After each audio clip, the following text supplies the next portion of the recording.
Welcome to Vyoma daily. మా channel యొక్క latest అప్డేట్స్ని మీ మొబైల్లో పొందాలనుకుంటే సబ్స్క్రైబ్ బటన్ని క్లిక్ చేయండి. నోటిఫికేషన్ కోసం పక్కన ఉన్న బెల్ ఐకాన్ని క్లిక్ చేయండి.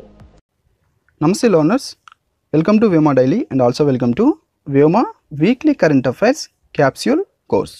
ఈ క్లాస్లో మనం సెప్టెంబర్ 8 నుంచి 14 వరకు కూడా జరిగిన కరెంట్ అఫైర్స్ గురించి క్లుప్తంగా తెలుసుకుందాం. సో ఈ క్లాసెస్ని కనుక మీరు ప్రతిరోజు కనుక పొందాలంటే తప్పకుండా వ్యోమా డైలీ యూట్యూబ్ ఛానల్ని సబ్స్క్రైబ్ చేసుకోండి.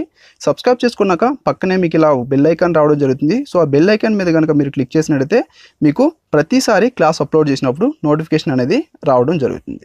అదేవిధంగా ఈ వీడియోస్ మీరు చూసిన తర్వాత మీ ఫ్రెండ్స్కి, మన తెలుగు ఆస్పిరెంట్స్కి చేరే విధంగా మీ సోషల్ మీడియా సైట్స్లో ఫేస్బుక్లో కానీ, వాట్సాప్లో కానీ లేదా ట్విట్టర్లో కానీ తప్పకుండా షేర్ చేయండి. సో ఈ కరెంట్ అఫైర్స్ మనం ఏవైతే ఇక్కడ డిస్కస్ చేసుకుంటున్నామో ఈ కరెంట్ అఫైర్స్కి సంబంధించిన నోట్స్ మీకు ఇంగ్లీష్లోను అదేవిధంగా తెలుగులో 2 లాంగ్వేజ్లో కూడా పీడిఎఫ్ ఫార్మేట్లో ఈ వీడియో కింద డిస్క్రిప్షన్లో ప్రొవైడ్ చేయబడుతుంది.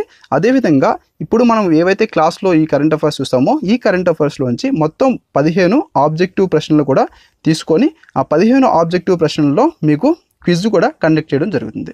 సో దానికి సంబంధించిన ఆ క్విజ్కి సంబంధించిన లింక్ కూడా మీకు ఈ వీడియో కింద డిస్క్రిప్షన్లో ఇవ్వడం జరుగుతుంది. సో తప్పకుండా ఈ క్లాస్ మొత్తాన్ని చూసిన తర్వాత కింద ఉన్న డిస్క్రిప్షన్లో ఉన్న లింక్ క్లిక్ చేసి క్విజ్ కూడా అటెంప్ట్ చేయండి.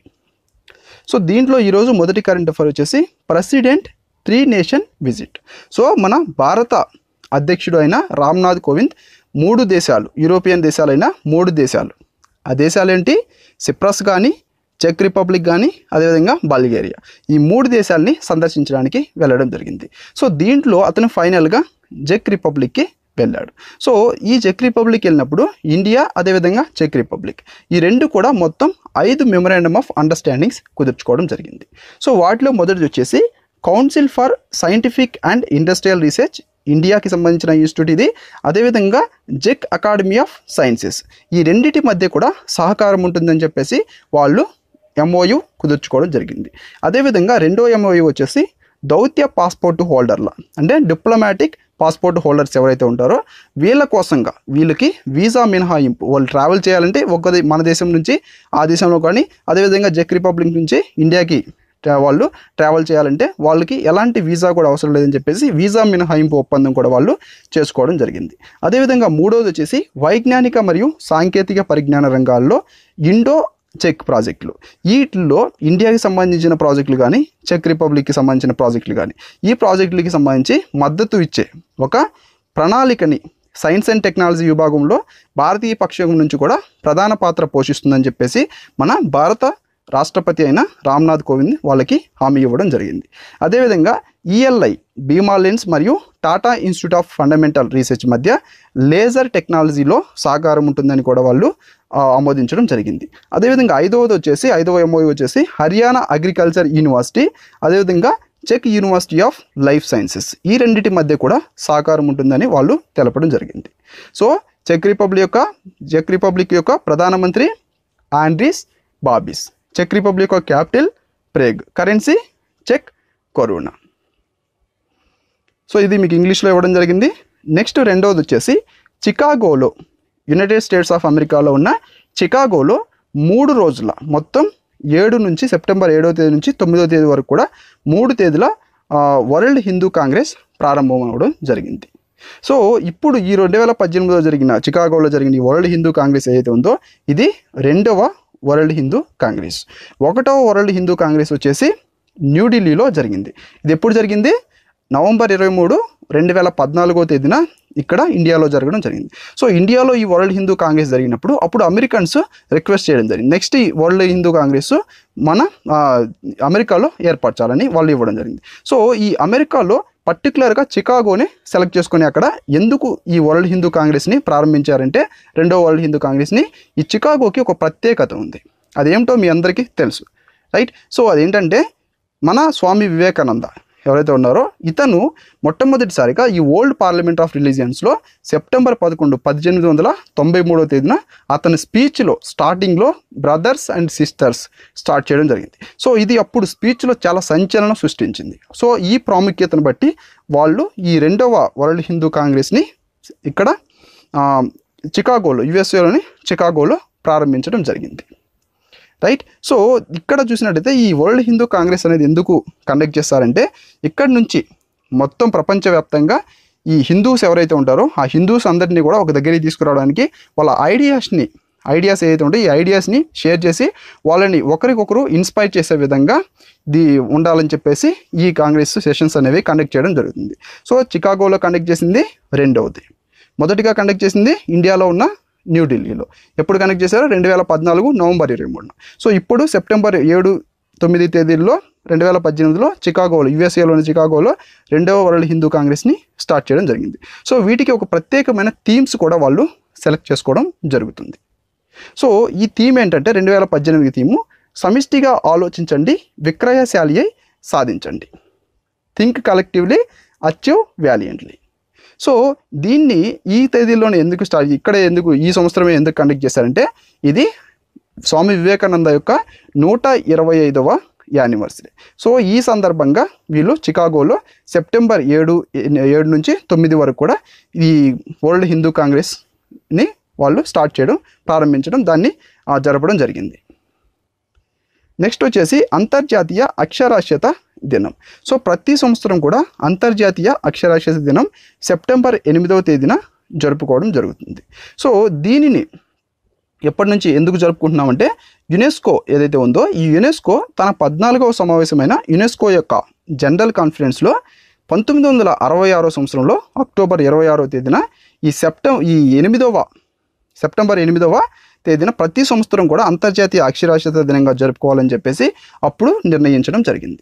సో ఇది ఎందుకు జరుపుకుంటామంటే లిటరసీ డే అనేది ప్రపంచంలో ఉన్న మన సమాజంలో ఉన్న వ్యక్తులు కానీ అదేవిధంగా ఈ సమాజాల కోసం అక్షరాస్యత యొక్క ప్రాముఖ్యత ఎంత అవసరం తెలపడానికి, అదేవిధంగా వీటి యొక్క ప్రాముఖ్యతని సమాజానికి గుర్తు చేయడానికి, అదేవిధంగా ఈ అక్షరాస్యత పెంపొందించే సంఘాలు ఏదైతే ఉంటాయో ఆ సంఘాలని ఎంకరేజ్ చేయడానికి ఈ లిటరసీ డేని అనేది ప్రతి సంవత్సరం కూడా సెప్టెంబర్ 8వ తేదీన జరుపుకోవడం జరుగుతుంది.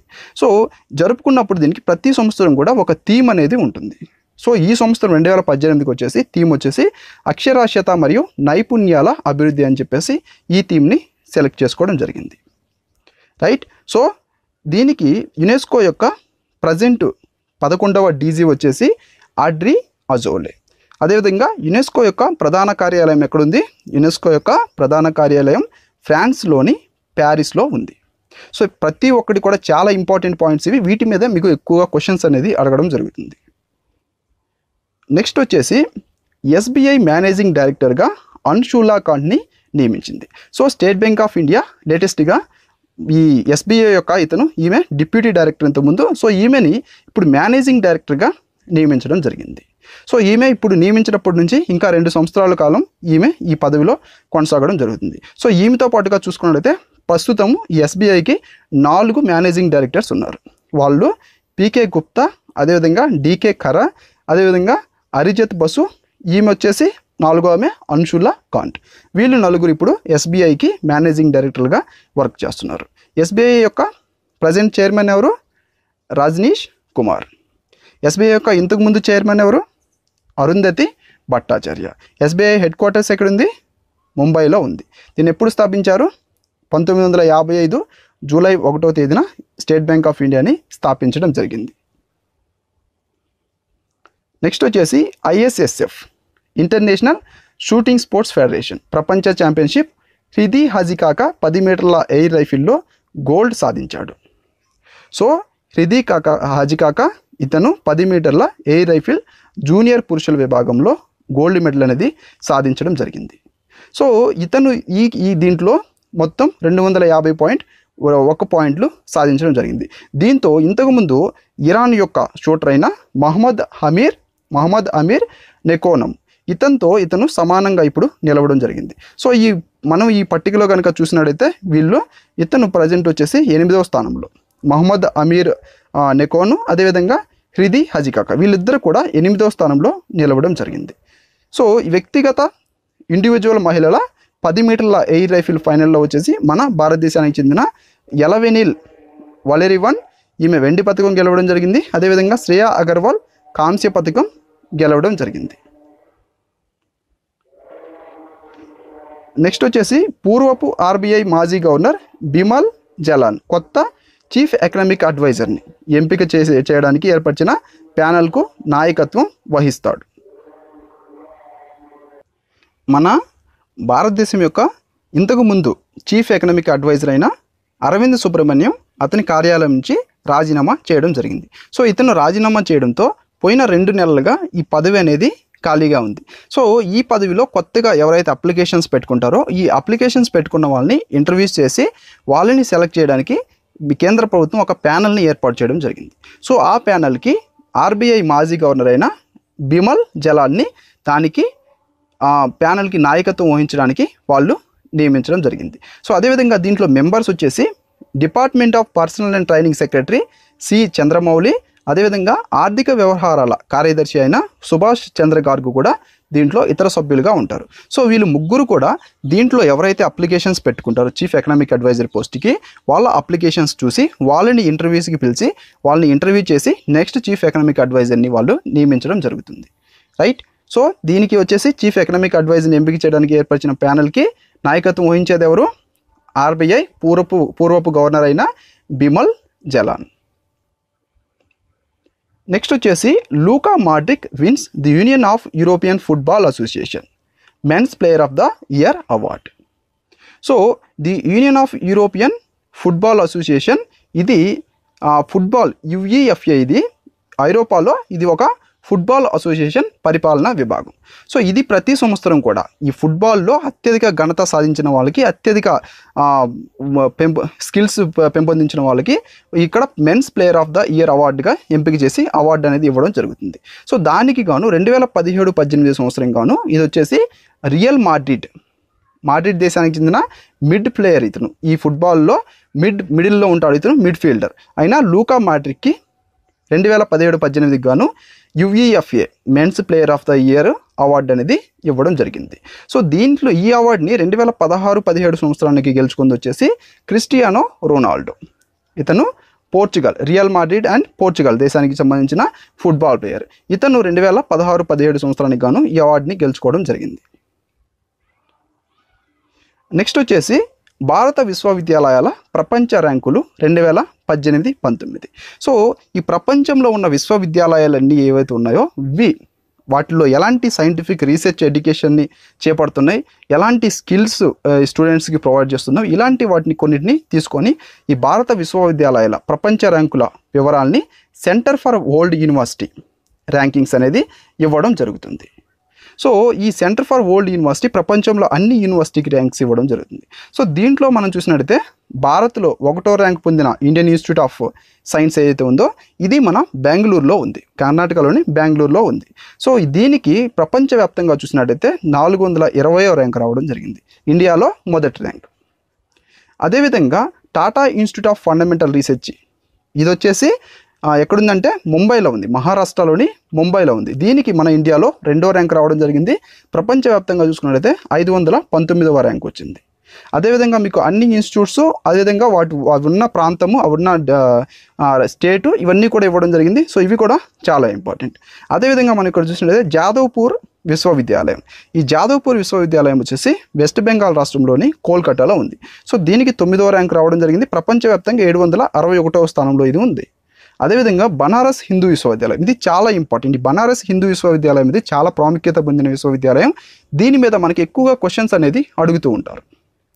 సో ఈ బనారస్ హిందూ విశ్వవిద్యాలయం అనేది ఉత్తరప్రదేశ్లోని వారణాసిలో ఉంది.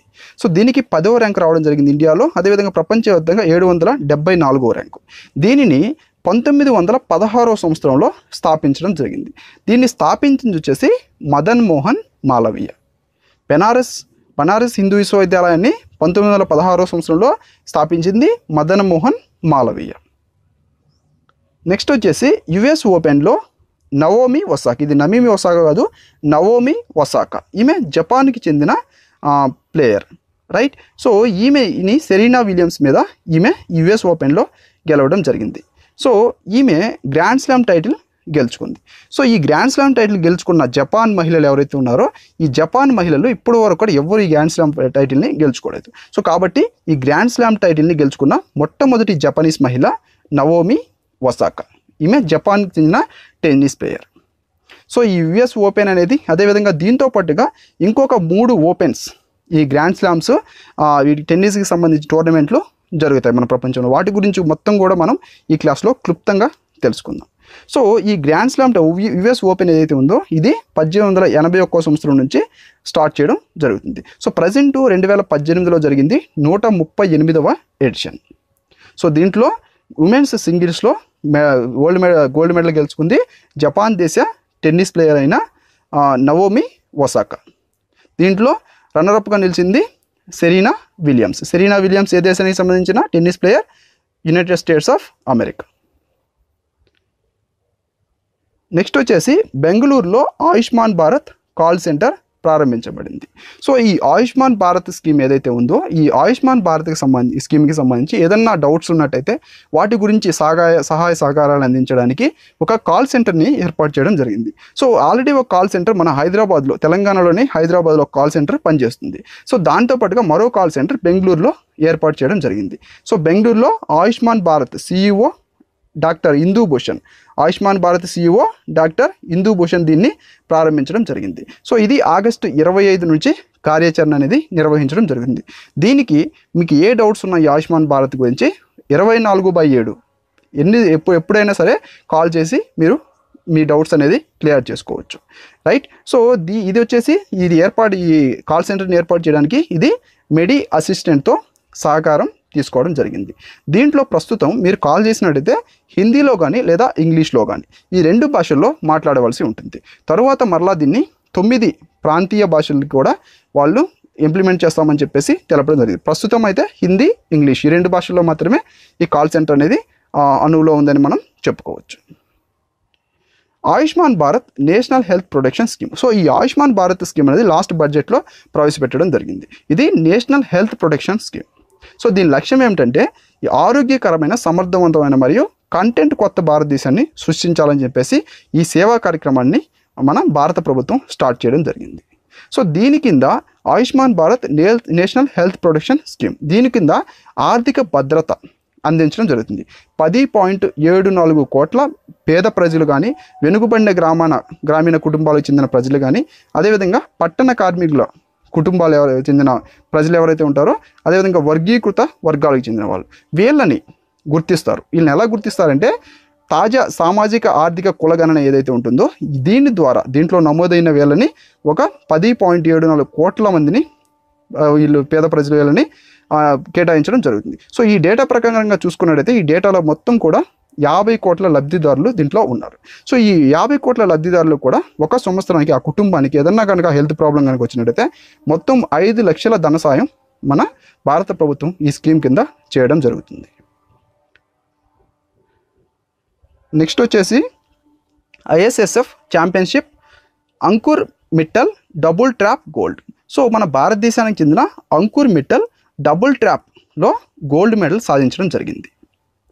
సో ఈ ISSF international shooting sports federation ఇది ప్రజెంట్ సౌత్ కొరియాలోని చాంగ్వాన్లో జరుగుతుంది. దీంట్లో మన Ankur Mittal double trap gold అనేది సాధించడం జరిగింది. నెక్స్ట్ వచ్చేసి కవి శత్రుఘ్న పాండవ్కు సరళ పురస్కారం. సో ఈ శత్రుఘ్న పాండవ్ అనే అతను ఒడియాకి చెందిన కవి. ఇతనికి సరళ పురస్కారం అవార్డుని బహుకరించడం జరిగింది. సో ఇతని కవిత్వం యొక్క కలెక్షన్ మిశ్రా దృపథ్కి గాను ఇతనికి సరళ పురస్కారం అనేది ఇవ్వడం జరిగింది. అదేవిధంగా మనం చూసినట్లయితే 1979లో ప్రముఖ ఒడియా పారిశ్రామికవేత్త డాక్టర్ బాన్సీధర్ పాండా మరియు చివరి లేట్ ఆయా పాండా చేత ఈ సరళ పురస్కారం అవార్డు అనేది స్థాపించడం జరిగింది. సో దీన్ని ప్రదానం చేస్తుంది వచ్చేసి Indian metals public charitable trust. ఈ ట్రస్ట్ ద్వారా ఈ సరళ పురస్కారాన్ని వేరు వ్యక్తులకి వాళ్ళ ఈ కవిత్వాలకు గాను వాళ్ళకి ఈ పురస్కారం అనేది బహుకరించడం జరుగుతుంది. సో ఈ విధంగా మనం చూసినట్టయితే కవి శత్రుఘ్న పాండవ్కు అక్టోబర్ 26వ తేదీన ఈ అవార్డు అనేది Indian metals public charitable trust ప్రదానం చేయడం జరుగుతుంది. సో ఈ అవార్డు గెలుచుకున్నందుకు గాను ఇతనికి 5 లక్షల రూపాయలు నగదు బహుమతి, దాంతోపాటుగా ఒక సైటేషన్ సూచన అనేది దాంట్లో ఇవ్వడం జరుగుతుంది. సో ప్రజెంట్ ఇతను కవి శత్రుఘ్న పాండవ్ గెలుచుకున్న ఈ సరళ పురస్కారం వచ్చేసి 39వ సరళ పురస్కారం. నెక్స్ట్ వచ్చేసి షేడ్స్ ఆఫ్ ట్రూత్ పుస్తకం. సో ఈ షేడ్స్ ఆఫ్ ట్రూత్ పుస్తకాన్ని లేటెస్ట్గా కపిల్ సిబల్ రాసి రిలీజ్ చేయడం జరిగింది. సో దీన్ని ఆవిష్కరించింది వచ్చేసి మన మాజీ ఉపరాష్ట్రపతి అయిన హమీద్ అన్సారీ, మాజీ ప్రధానమంత్రి అయిన మన్మోహన్ సింగ్, వీళ్ళిద్దరి చేతుల మీదుగా ఈ కపిల్ సిబల్ రాసిన షేడ్స్ ఆఫ్ ట్రూత్ అనే పుస్తకం ఆవిష్కరించడం జరిగింది. నెక్స్ట్ వచ్చేసి యుఎస్ ఓపెన్ టెన్నిస్లో పురుషుల టైటిల్ను నోవాక్ జోకోవిచ్ ఇతను సెర్బియా దేశానికి చెందిన టెన్నిస్ ప్లేయర్. సో ఇతను సాధించడం జరిగింది. సో నోవాక్ జోకోవిచ్ ఇతను సెర్బియా దేశానికి చెందిన టెన్నిస్ ప్లేయర్. సో ఇతని ప్రస్తుత ర్యాంక్ వచ్చేసి 3. సో ఇప్పటి వరకు ఈ గ్రాండ్ స్లామ్ టైటిల్స్ ఏదైతే ఉన్నాయో ఈ గ్రాండ్ స్లామ్ టైటిల్స్ ఇతను ఇప్పటి వరకు 14 టైటిల్స్ని గెలుచుకోవడం జరిగింది. సో ఇతనితో పాటుగా పీట్ సంప్రాస్ ఇతను ఫార్మర్ యుఎస్ టెన్నిస్ ప్లేయర్. వీళ్ళిద్దరు కూడా ఇప్పుడు 14 గ్రాండ్ స్లామ్ టైటిల్స్ని గెలుచుకొని 3వ స్థానంలో ఉన్నారు. సో మొదటి స్థానంలో ఉంది వచ్చేసి రోజర్ ఫెదరర్. ఇతను వచ్చేసి మొత్తం 20 గ్రాండ్ స్లామ్ టైటిల్స్ని గెలుచుకున్నాడు. అదేవిధంగా 2వ స్థానంలో ఉంది వచ్చేసి రాఫెల్ నాదల్, స్పానిష్కి చెందిన రాఫెల్ నాదల్. ఇతను 17 గ్రాండ్ స్లామ్ టైటిల్స్ని గెలుచుకున్నాడు. సో వీళ్ళిద్దరూ, ఇతను మొదటి స్థానం, ఇతను 2వ స్థానం. అదేవిధంగా ఇప్పుడు చూసినట్లయితే నోవాక్ జోకోవిచ్, అదేవిధంగా పీట్ సంప్రాస్ వీళ్ళిద్దరు కూడా 3వ స్థానంలో 14 గ్రాండ్ స్లామ్ టైటిల్స్తో 3వ స్థానంలో ఉన్నారు. సో ఇతను అర్జెంటీనాకు చెందిన జువాన్ మార్టిన్ డెల్ ప్రోటోను ఇక్కడ సింగిల్స్ టైటిల్స్లో ఓడించడం జరిగింది. So US opens singles men's పురుషుల సింగిల్స్ టైటిల్లో రన్నరప్ వచ్చేసి Juan Martin del Potro right. So దీనిలో గెలిచింది సెర్బియా దేశానికి చెందిన నోవాక్ జోకోవిచ్. చాలా ఇంపార్టెంట్ ఇవి. అదేవిధంగా మనం ఆల్రెడీ చెప్పుకున్నాం నవోమి ఒసాకా, జపాన్కి చెందిన ఈమె టెన్నిస్ ప్లేయర్. ఈమె మహిళల సింగిల్స్లో గోల్డ్ మెడల్ సాధించడం జరిగింది. రన్నరప్గా నిలిచింది వచ్చేసింది సెరీనా విలియమ్స్, యుఎస్కి చెందిన సెరీనా విలియమ్స్. నెక్స్ట్ వచ్చేసి అలీబాబా యొక్క ప్రస్తుత చైర్మన్ 2019 సంవత్సరంలో రాజీనామా చేయనున్నారు. సో అలీబాబా యొక్క ప్రస్తుత చైర్మన్ ఎవరు? జాక్మా. సో ఈ జాక్మా అనే అతను ఈ అలీబాబా కంపెనీని స్థాపించిన వ్యక్తి. సో ఇది అలీబాబా కంపెనీ అనేది చైనా దేశానికి చెందిన అతిపెద్ద కామర్స్ సంస్థ, Alibaba group holding limited. So ఇతను దాని యొక్క చైర్మన్, అదేవిధంగా దాన్ని ఫౌండర్ కూడా, దాన్ని స్థాపించిన ఇతను 2019వ సంవత్సరంలో రాజీనామా తీసుకోవాలని చెప్పేసి నిర్ణయించుకున్నాడు. సో దానిలో భాగంగా ఇతను నెక్స్ట్ దీని యొక్క చైర్మన్గా ప్రస్తుత అలీబాబా చీఫ్ ఎగ్జిక్యూటివ్ అయిన డానియల్ జంగ్ని ఇతను ప్రకటించడం జరిగింది. సో నెక్స్ట్ 2019వ సంవత్సరంలో డానియల్ జంగ్ అలీబాబా ఈ కంపెనీకి చైర్మన్గా అవ్వడం జరుగుతుంది. సో దీన్ని యాక్చువల్గా 1999వ సంవత్సరంలో ఈ అలీబాబా కంపెనీని కామర్స్ సంస్థని ఇతను స్టార్ట్ చేయడం జరిగింది. సో ఈ ఫోర్బ్స్ ప్రకారం కనుక చూసినట్లయితే ఇతను $36.6 బిలియన్ నికర విలువ గల చైనా సంపన్నులలో ఒకరని మనం చెప్పుకోవచ్చు. అత్యంత ధనవంతుడు. నెక్స్ట్ వచ్చేసి triple jumper Arpinder Singh IAAF continental కప్లో మెడల్ గెలుచుకున్న మొట్టమొదటి భారతీయుడు. సో ఈ IAAF కాంటినెంటల్ కప్పు లేటెస్ట్గా జరిగింది. సో ఇది చెక్ రిపబ్లిక్లోని ఆస్ట్రావాలో జరిగింది. సో ఇక్కడ మన భారతదేశం చెందిన అర్పిందర్ సింగ్ గోల్డ్ మెడల్ అనేది సాధించడం జరిగింది, కాంటినెంటల్ మెడల్. సో ఇతను కాంస్య మెడల్ సాధించడం జరిగింది, గోల్డ్ మెడల్ కాదు, కాంస్య మెడల్ గెలుచుకోవడం జరిగింది. ఇది ఈ IAAF టోర్నమెంట్ ఏదైతే ఉందో, కాంటినెంటల్ కప్ ఏదైతే ఉందో, ఇది ప్రతి 4 సంవత్సరాలకు ఒకసారి జరుగుతుంది. సో దీంట్లో మన ఆసియా పసిఫిక్ జట్టు తరపున మన భారతదేశానికి చెందిన అర్పిందర్ సింగ్ పార్టిసిపేట్ చేయడం జరిగింది. సో దానికి గాను ఇతను దీంట్లో కాంస్య పథకం గెలుచుకున్నాడు. అదేవిధంగా దీంట్లో యునైటెడ్ స్టేట్స్ యొక్క ఒలింపిక్ మరియు ప్రపంచ ఛాంపియన్ అయిన క్రిస్టియన్ టేలర్ ఇతను 17.59 మీటర్ల దూరంతో ఇతను బంగారు పథకాన్ని దాంట్లో గెలుచుకోవడం జరిగింది. చెక్ రిపబ్లిక్ యొక్క క్యాపిటల్ ఏంటి? ప్రేగ్. చెక్ రిపబ్లిక్ యొక్క కరెన్సీ చెక్ కొరునా. నెక్స్ట్ వచ్చేసి యుఎస్ ఓపెన్ 2018. సో ఇది US open 2018 tennis tournament. So దీంట్లో ఇప్పుడు వరకు మనం ఎవరైతే ఉన్నారో విజేతలు, దీంట్లో గెలుచుకున్న వాళ్ళు, యుఎస్ ఓపెన్ మొత్తం పూర్తి అయిపోవడం జరిగింది. సో దీంట్లో మొత్తం విజేతలు ఎవరైతే ఉన్నారో ఆ విజేతల జాబితా మనం చూద్దాం. So 2018 US open tennis open యొక్క 138వ ఎడిషన్. ఇది మనం ఆల్రెడీ చెప్పుకున్నాం. ఇది న్యూయార్క్ నగరంలోని USTA Billie Jean King national tennis సెంటర్లో బహిరంగ హార్డ్ కోర్టుపై ఇది నిర్వహించడం జరిగింది.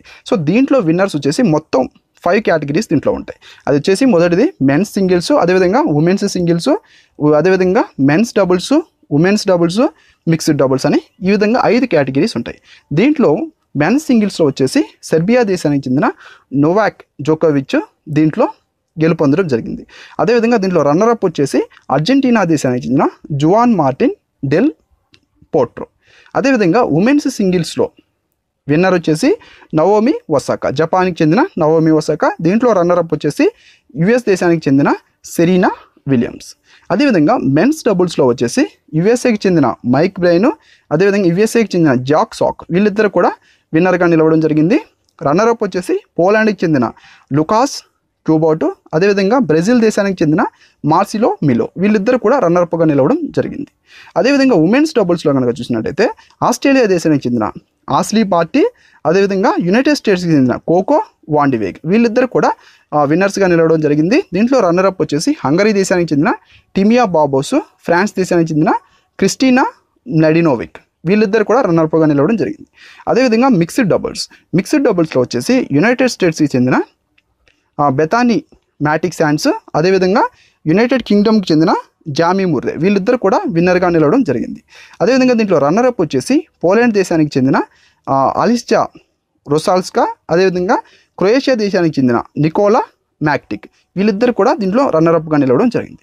సో ఈ నేమ్స్ ఏ సింగిల్స్ ఉమెన్స్ డబుల్స్లో ఎవరు గెలుచుకున్నారు, సింగిల్స్ మెన్స్ డబుల్స్లో ఎవరు గెలుచుకున్నారు, మెన్స్ సింగిల్స్లో ఎవరు గెలుచుకున్నారు, ఉమెన్స్ సింగిల్స్లో ఎవరు గెలుచుకున్నారు, మిక్స్డ్ డబుల్స్లో ఇవి చాలా ఇంపార్టెంట్. సో ఇవి మొత్తం ఇది యుఎస్ ఓపెన్. నెక్స్ట్ మనం ఇదే క్లాస్లో ఆస్ట్రేలియా ఓపెన్, అదే వింబిల్డన్ ఓపెన్ ఇవన్నీ మొత్తం 4 grand slam titles, grand slam games అనేవి జరుగుతాయి ప్రపంచంలో సంవత్సరంలో. సో వాటి గురించి కూడా మనం క్లుప్తంగా తెలుసుకుందాం. దాంట్లో విన్నర్స్, వాటి రన్నర్అప్స్ అన్నీ కూడా చూద్దాం. నెక్స్ట్ వచ్చేసి యుఎస్ ఓపెన్, ఇది ఆల్రెడీ మనం డిస్కస్ చేసుకోవడం జరిగింది. నెక్స్ట్ వచ్చేసి ఐశ్వర్య రాయ్ బచ్చన్ మెరిల్ స్ట్రీప్ అవార్డును ఎక్సలెన్స్ కొరకు అందుకుంది. సో ఈ బాలీవుడ్లో కానీ హాలీవుడ్లో కానీ ఎవరైతే ఈ సినీ యాక్టర్స్ కానీ అదేవిధంగా చిన్న టీవీస్లో యాంకరింగ్ చేసే యాక్టర్స్ ఎవరైతే ఉంటారో ఈ యాక్టర్స్ అందరినీ వాళ్ళని గుర్తించి ఈ యాక్టర్స్కి వాళ్ళకి మెరిల్ స్ట్రీప్ అవార్డు అనేది వాళ్ళ ఉమెన్స్కి మాత్రమే ఇవ్వడం జరుగుతుంది. సో ఇది వచ్చేసి the women in film and television in India award. So దీనికి గాను మన భారతదేశానికి చెందిన హాలీవుడ్ యాక్టర్ అయిన ఐశ్వర్య రాయ్కి మెరిల్ స్ట్రీప్ అవార్డు ఇవ్వడం జరిగింది. సో ఇది బాలీవుడ్ మరియు హాలీవుడ్లో ఉత్తమ మహిళా ప్రతిభను గౌరవించడానికి ఒక వేడుక అనేది ఏర్పాటు చేయడం జరుగుతుంది. సో దీంట్లో women in film and television భారతదేశం, అదేవిధంగా ఉమెన్ ఇన్ టెలివిజన్ ఫిల్మ్ ఇంటర్నేషనల్లో భాగం, ఇది ఇంటర్నేషనల్లో భాగం women in film and television అనేది women in film and television ఇంటర్నేషనల్లో ఒక భాగం. సో ఇది ఈ చలనచిత్ర పరిశ్రమ, అదేవిధంగా వీడియో మరియు ఇతర స్క్రీన్ ఆధారిత మీడియాలో ఎవరైతే పనిచేస్తుంటారో మహిళలు వీళ్ళని ఈ వృత్తిపరమైన అభివృద్ధి వాళ్ళ సాధనని ప్రోత్సహించడం కోసంగా ఈ అవార్డు అనేది బహుకరించడం జరుగుతుంది. సో ఈ సంవత్సరం గాను ఐశ్వర్య రాయ్ బచ్చన్కి ఈ అవార్డు అనేది బహుకరించడం జరిగింది. నెక్స్ట్ వచ్చేసి 4 గ్రాండ్ స్లామ్ ఆఫ్ 2018. సో ఈ గ్రాండ్ స్లామ్ వచ్చేసి మొత్తం 4 జరుగుతాయని మనం ఆల్రెడీ చెప్పుకున్నాం ప్రపంచంలో. ఈ 4 కూడా పూర్తి జాబితా మనం ఎప్పుడు జరుగుతాయి ప్రపంచ సంవత్సరంలో, అదేవిధంగా ఎక్కడ జరుగుతాయి మొత్తం చూద్దాం. మనం ఆల్రెడీ యుఎస్ ఓపెన్ చూసాం. సో యుఎస్ ఓపెన్ మనం ఆల్రెడీ కంప్లీట్ చేసాం. నెక్స్ట్ 3 వచ్చేసి మెల్బోర్ను, అదేవిధంగా ఇక్కడ చూసినట్టయితే ప్యారిస్ కానీ వింబుల్డన్ కానీ వీటి గురించి కూడా చూద్దాం.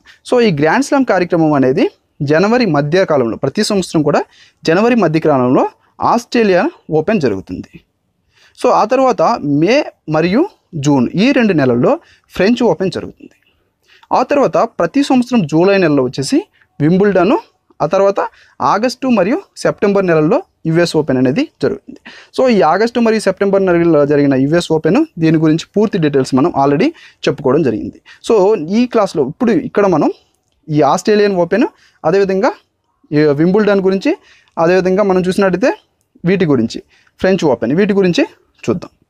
సో ఈ ఆస్ట్రేలియన్ ఓపెన్ 2018లో విన్నర్స్ లిస్ట్. సో వీటిలో ప్రతి దాంట్లో కూడా ఈ ఓపెన్ అంటే ఈ గ్రాండ్ స్లామ్ టైటిల్స్ అనేది మొత్తం 5 కేటగిరీలు ఉంటాయి. సో దీంట్లో మెన్స్ సింగిల్స్లో వచ్చేసి స్విట్జర్లాండ్ దేశానికి చెందిన రోగర్ ఫెడరర్ ఇతను విన్నర్గా నిలవడం జరిగింది.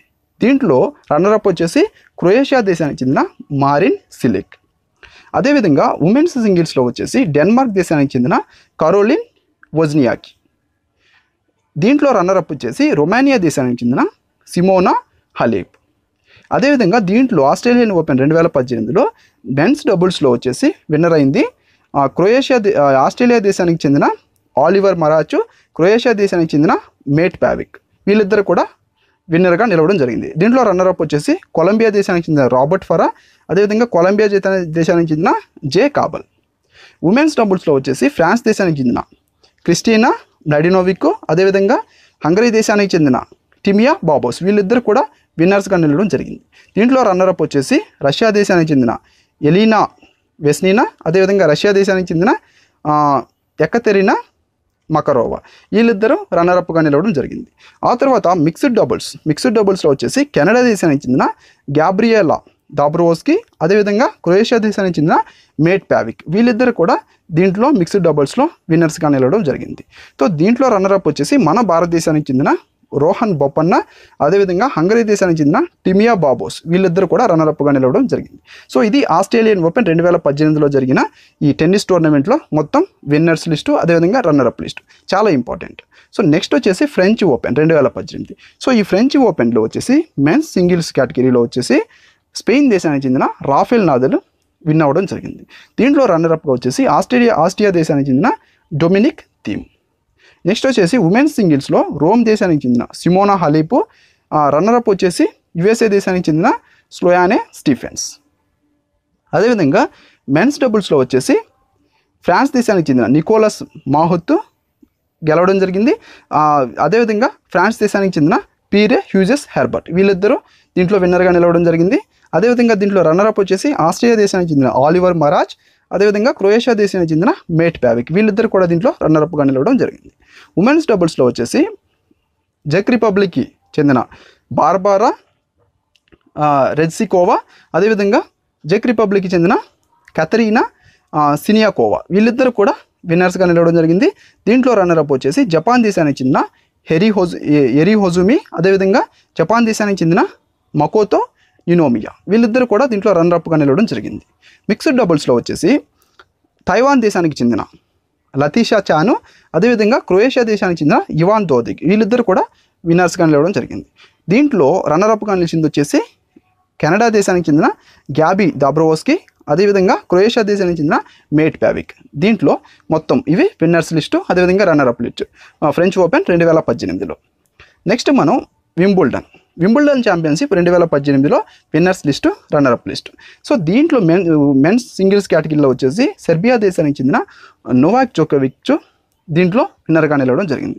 దీంట్లో రన్నర్అప్ వచ్చేసి సౌత్ ఆఫ్రికా దేశానికి చెందిన కెవిన్ ఆండర్సన్. ఉమెన్స్ సింగిల్స్లో వచ్చేసి జర్మనీ దేశానికి చెందిన యాంజలిక్ కెర్బరు దీంట్లో విన్నర్గా నిలిచారు. అదేవిధంగా యుఎస్ఏ దేశానికి చెందిన సెరీనా విలియమ్స్ దీంట్లో రన్నర్అప్గా నిలిచారు. సో యుఎస్ఏ ఓపెన్లో కూడా సెరీనా విలియమ్స్ అనే ఆమె రన్నర్అప్గా నిలవడం జరిగింది ఉమెన్స్ సింగిల్స్లో. అదేవిధంగా మెన్స్ డబుల్స్లో వచ్చేసి యుఎస్ఏ దేశానికి చెందిన మైక్ బ్రాను, అదేవిధంగా యుఎస్ఏ దేశానికి చెందిన జాక్ సాక్ వీళ్ళిద్దరు కూడా విన్నర్స్గా నిలవడం జరిగింది. దీంట్లో రన్నర్అప్ వచ్చేసి న్యూజిలాండ్ దేశానికి చెందిన మైకెల్ వీనస్, అదేవిధంగా సౌత్ ఆఫ్రికా దేశానికి చెందిన రావెన్ క్లాసెన్ వీళ్ళిద్దరు కూడా దీంట్లో రన్నర్అప్గా నిలవడం జరిగింది. అదేవిధంగా ఉమెన్స్ డబుల్స్లో వచ్చినట్టయితే చెక్ రిపబ్లిక్కి సంబంధించిన బార్బోరా రెజ్సికోవా, అదేవిధంగా చెక్ రిపబ్లిక్కి చెందిన క్యాథరీనా సినియాకోవా వీళ్ళిద్దరు కూడా విన్నర్గా నిలవడం జరిగింది. రన్నర్అప్ వచ్చేసి యుఎస్ఏ దేశానికి చెందిన నికోలే మెలిచారు, అదేవిధంగా చెక్ రిపబ్లిక్కి చెందిన క్వేతా అసెచ్కే. సో వీళ్ళిద్దరు కూడా రన్నర్అప్గా నిలవడం జరిగింది. నెక్స్ట్ మిక్స్డ్ డబుల్స్లో వచ్చేసి ఆస్ట్రియా దేశానికి చెందిన అలెగ్జాండర్ పేయా, యుఎస్ఏ దేశానికి చెందిన నికోలే మెలిచార్ వీళ్ళిద్దరు కూడా విన్నర్స్గా నిలవడం జరిగింది. దీంట్లో రన్నర్అప్ వచ్చేసి బెలారస్ దేశానికి చెందిన విక్టోరియా అజరెంకా, అదేవిధంగా యునైటెడ్ కింగ్డమ్కి చెందిన జామి ముర్రే వీళ్ళిద్దరు కూడా రన్నర్అప్గా నిలవడం జరిగింది. సో ఇది వింబుల్డన్ ఛాంపియన్షిప్ 2018 సంబంధించిన టోటల్ విన్నర్స్ లిస్టు, అదేవిధంగా రన్నర్అప్ లిస్టు. సో దీంతో ఈ ఓపెన్ టోర్నమెంట్స్ ఏదైతే ఉన్నాయో tennis tournaments Wimbledon games so ఇవన్నీ కూడా కంప్లీట్ అయినాయి. ఇవి ప్రపంచంలో సంవత్సరానికి 4 దగ్గర జరుగుతాయి. సో ఈ 4కి సంబంధించిన అన్ని విన్నర్స్ లిస్టు, అన్ని రన్నర్అప్ లిస్టు ఇవన్నీ కూడా మనం చూడడం జరిగింది. సో ఇవన్నీ చాలా ఇంపార్టెంట్. నెక్స్ట్ వచ్చేసి ఇంగ్లీష్ ఇది. నెక్స్ట్ వచ్చేసి దులీప్ ట్రోఫీలో ఇండియా బ్లూ ఇండియా రెడ్ పైన విజయం సాధించి కప్ సొంతం చేసుకుంది. సో ఈ దులీప్ ట్రోఫీ అనేది ఇది ఒక క్రికెట్ టోర్నమెంట్. సో ఇది తమిళనాడులోని దిండిగల్లో ఎన్పిఆర్ కళాశాల మైదానంలో జరిగింది. సో ఇక్కడ జరిగింది ఇది వచ్చేసి 2018 గాను ఇది 57వ దులీప్ ట్రోఫీ. దీంట్లో ఇండియా బ్లూ ఇండియా రెడ్ పైన విజయం సాధించి ఈ కప్ అనేది గెలుచుకోవడం జరిగింది. సో దీంట్లో మనం చూసినట్లయితే ప్రధానంగా హిమాచల్ బ్యాట్స్మెన్ నిఖిల్ గాంగ్టా మొత్తం 130 పరుగులు దీంట్లో ఈ మ్యాచ్లో సాధించడం జరిగింది. సో దానికి గాను అతనికి man of the match award అనేది ఇవ్వడం జరిగింది. నెక్స్ట్ వచ్చేసి చైల్డ్ క్యాన్సర్ చికిత్సను చేయడానికి ప్రధానమంత్రి జన్ ఆరోగ్య యోజన. సో మనం ఆల్రెడీ చెప్పుకున్నాం ఆయుష్మాన్ భారత్ స్కీమ్. సో ఈ ఆయుష్మాన్ భారత్ స్కీమ్లో మరలా ప్రధానమంత్రి జన్ ఆరోగ్య యోజన అనేది ఒక స్కీమ్ అనేది స్టార్ట్ చేయడం జరిగింది. సో ఇది ప్రత్యేకంగా ఈ పిల్లల్లో క్యాన్సర్ వ్యాధికి గురైన పిల్లలు ఎవరైతే ఉంటారో వాళ్ళకి చికిత్స అందించడం కోసంగా ఈ ప్రధానమంత్రి జన్ ఆరోగ్య యోజన పథకం అనేది స్టార్ట్ చేయడం జరిగింది. సో దీంట్లో ఈ పిల్లల క్యాన్సర్ ఆయుష్మాన్ భారత్ పథకం కింద చికిత్స చేయబడుతుంది. అదేవిధంగా ఈ విషయంలో ఈ చికిత్సకి ఎంత కావాలో ఎంత అమౌంట్ ఎంత మనీ ఖర్చు అవుతుందో ఆ మనీని కూడా వాళ్ళు ఆ చికిత్సకి ఆ క్యాన్సర్ యొక్క స్టేజ్ని బట్టి వాళ్ళు స్థిరంగా ఈ రేట్ని కూడా సెట్ చేయడం జరిగింది. సో ఈ పథకం కింద 2022 సంవత్సరం నాటికి 1.5 లక్షల ఆరోగ్య మరియు సంపద కేంద్రాలు భారతదేశంలో ప్రారంభించబడతాయి. సో ఈ కేంద్రాలు ఏవైతే ఉన్నాయో వీటిల్లో మధుమేహం కానీ క్యాన్సర్ కానీ రక్తపోటు కానీ అదేవిధంగా హృదయ వ్యాధులు ఇలాంటి వ్యాధులకి సంబంధించి కేంద్రాలు ఈ కేంద్రాలు ఏవైతే ఉన్నాయో ఇవి ప్రతిసారి కూడా వీటికి సంబంధించి సమగ్ర ఆరోగ్య సమీక్షలను అవి అందించడం జరుగుతుంది. సో ప్రజెంట్ మన భారతదేశ ఆరోగ్య మరియు కుటుంబ సంక్షేమ మంత్రి ఎవరు? జేపీ నడ్డా. నెక్స్ట్ వచ్చేసి భారతదేశం బంగ్లాదేశ్ సంయుక్తంగా ప్రారంభించిన 3 ప్రాజెక్టులు. సో లేటెస్ట్గా మన భారతదేశ ప్రధానమంత్రి నరేంద్ర మోడీ అదేవిధంగా బంగ్లాదేశ్ ప్రధానమంత్రి అయిన షేక్ హసీనా అదేవిధంగా పశ్చిమ బెంగాల్ ముఖ్యమంత్రి అయిన మమతా బెనర్జీ త్రిపుర ముఖ్యమంత్రి అయిన బిప్లాబ్ కుమార్ దేబ్లు వీళ్ళు నలుగురు కలిసి సంయుక్తంగా బంగ్లాదేశ్లో ఒక వీడియో కాన్ఫరెన్స్ ద్వారా 3 ప్రాజెక్టులని వాళ్ళు ప్రారంభించడం జరిగింది. సో ఆ 3 ప్రాజెక్టులో మొదటిది వచ్చేసి భారతదేశం నుండి బంగ్లాదేశ్కు 500 మెగావాట్ల అదనపు విద్యుత్ సరఫరా. సో ఇప్పుడు ఆల్రెడీ మన భారతదేశం బంగ్లాదేశ్కి కొంత విద్యుత్ అనేది అమ్మడం జరుగుతుంది, సరఫరా చేయడం జరుగుతుంది. సో దాంతోపాటుగా ఇంకా 500 మెగావాట్ల అదనపు విద్యుత్ కూడా మన భారతదేశం నుండి బంగ్లాదేశ్కి ఇచ్చే విధంగా వాళ్ళు ఈ ప్రాజెక్ట్ని స్టార్ట్ చేయడం జరిగింది. సో అదేవిధంగా మీరు చూసినట్టయితే Akhaura Agartala rail link. So ఈ అఖౌరా అగర్తల రైల్ లింక్ ఏదైతే ఉందో ఈ లింక్ దీనికి సంబంధించి ఈ 12 కిలోమీటర్ల దూరంలో ఉండే రైల్ లింక్ ఇది. ఇందులో 5.5 కిలోమీటర్లు రైల్ లింక్ వచ్చేసి భారతదేశంలో వేయబడుతుంది. అదేవిధంగా మిగతా 6.5 కిలోమీటర్లు వచ్చేసి బంగ్లాదేశ్లో ఉంటుంది. సో ఈ మొత్తం ప్రాజెక్టు వ్యయం వచ్చేసి 960 కోట్ల రూపాయలు. ఇదంతా కూడా భారతదేశమే పెట్టుకొని ఈ రైల్ లింక్ని నిర్మించడం జరుగుతుంది. సో ఇది ఎందుకు నిర్మిస్తుందంటే third line of credit.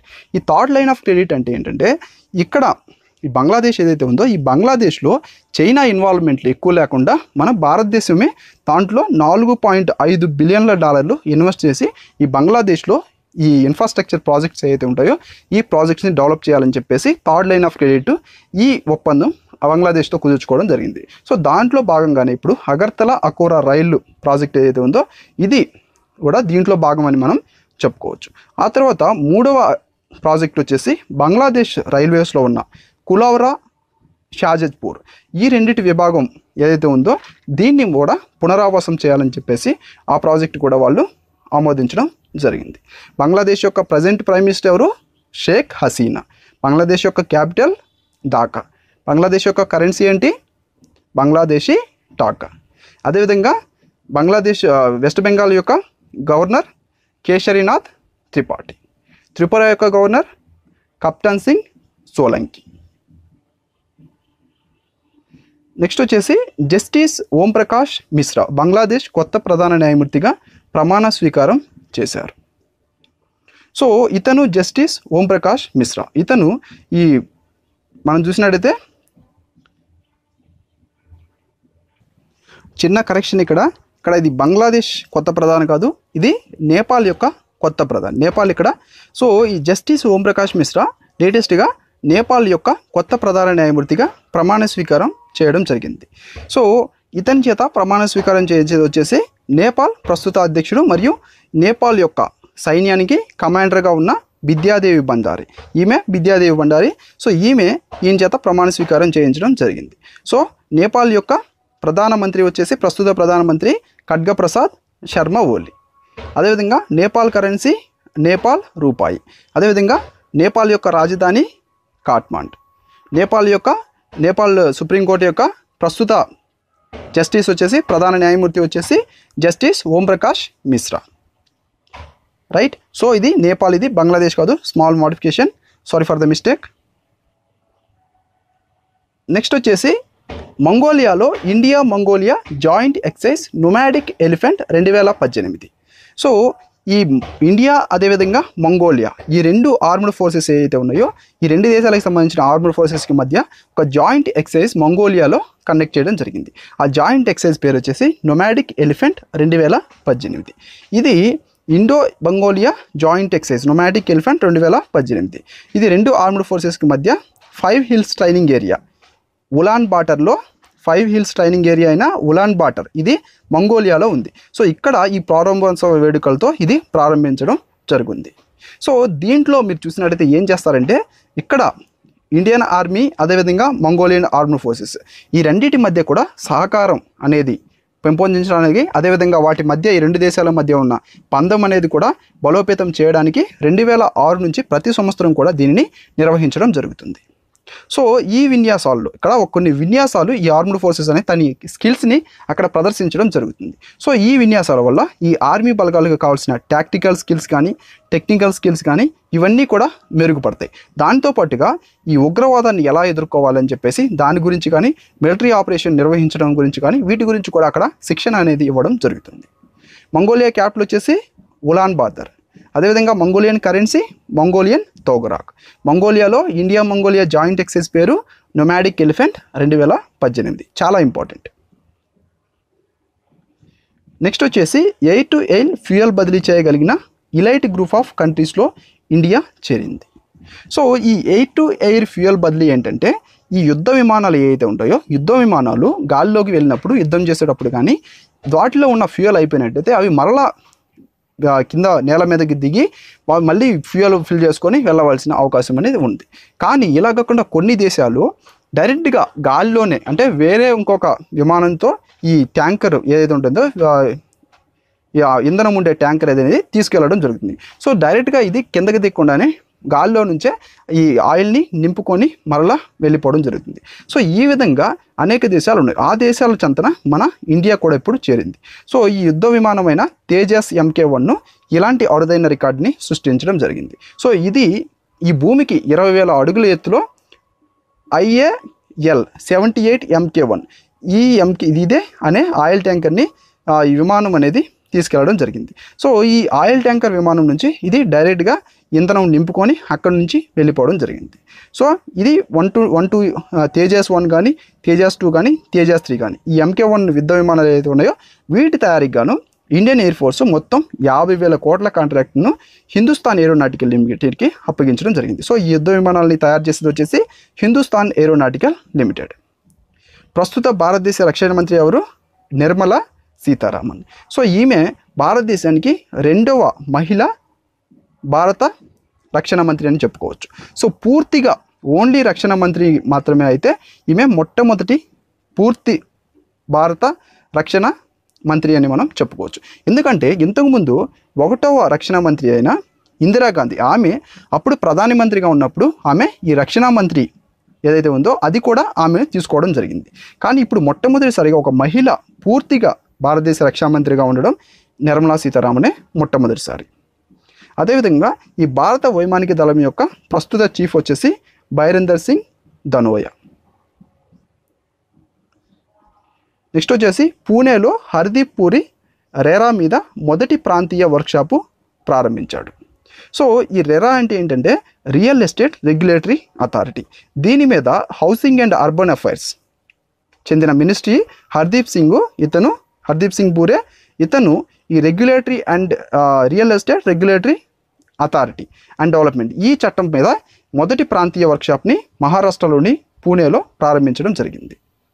Right. So ఇది ఎందుకంటే రియల్ ఎస్టేట్ రెగ్యులేటరీ అథారిటీ అనేది ఎందుకంటే ఈ రియల్ ఎస్టేట్లో ఎవరైతే కన్జ్యూమర్స్ ఉంటారో వాళ్ళకి సెక్యూరిటీ ప్రొవైడ్ చేయడానికి, అదేవిధంగా వాళ్ళు మనీ లాస్ అవ్వకుండా చేయడానికి వీళ్ళు ఈ రియల్ ఎస్టేట్ రెగ్యులేటరీ అథారిటీ అనేది 2016లో ప్రారంభించడం జరిగింది. సో దీని కింద ప్రతి రాష్ట్రం కూడా ఆ రాష్ట్రానికి సంబంధించి కొన్ని రియల్ ఎస్టేట్ రెగ్యులేటరీ అథారిటీస్ అనేది ఏర్పాటు చేయడం స్థాపించుకోవడం జరుగుతుంది. సో ఈ విధంగా మొట్టమొదటిసారిగా Maharashtra real estate regulatory authority MahaRERA అనే పేరుతో ఇది స్థాపించడం జరిగింది. అదేవిధంగా మొట్టమొదటిసారిగా రెరా ఏర్పాటు చేసిన మొట్టమొదటి రాష్ట్రాల్లో మహారాష్ట్ర ఒకటని మనం చెప్పుకోవచ్చు. నెక్స్ట్ వచ్చేసి బిమ్స్టిక్ సైనిక ఎక్సైజ్ మిలెక్స్ 2018 మొదటి ఎడిషన్ ప్రారంభించబడింది. సో మొట్టమొదటిసారిగా ఈ బిమ్స్టిక్ దేశాలు ఏవైతే ఉన్నాయో అంటే bay of Bengal initiative for multi sectoral technical economic cooperation, ఈ అంతర్జాతీయ సంస్థలో సభ్యులుగా ఉన్న దేశాలు. సో ఈ దేశాలన్నీ కూడా కలిసి ఒక సైనిక ఎక్సైజ్ని కండక్ట్ చేయడం జరిగింది. సో ఈ సైనిక ఎక్సైజ్ ఎక్కడ కండక్ట్ చేశారంటే దేశాల ఫీల్డ్ ఎక్సైజ్ యొక్క మొట్టమొదటి ఎడిషన్ వచ్చేసి మన భారతదేశంలో మహారాష్ట్రలో పూణేలోని అనూత్ అనే ప్లేస్లో ఈ ఎక్సైజ్ అనేది ప్రారంభించడం జరిగింది. సో దీంట్లో పాల్గొనే దేశాలు భారతదేశం, బంగ్లాదేశ్, భూటాన్, శ్రీలంక, మయన్మార్, థాయిలాండ్. ఈ దేశాలకు చెందిన సైన్యాలు ఏవైతే ఉంటాయో ఈ సైన్యాలు కూడా ఇక్కడ పాల్గొని వాటి యొక్క టెక్నికల్ స్కిల్స్ని, టాక్టికల్ స్కిల్స్ని అక్కడ ప్రదర్శించడం జరుగుతుంది. దీంట్లో ఈ బిమ్స్టిక్ సంస్థ ఏదైతే ఉందో అంతర్జాతీయ సంస్థ, దీంట్లో సభ్యదేశంగా ఉన్న నేపాల్ దీంట్లో పాల్గొనలేదు. సో ఇది చాలా ఇంపార్టెంట్. దీంట్లో పాల్గొనని దేశం వచ్చేసి నేపాల్.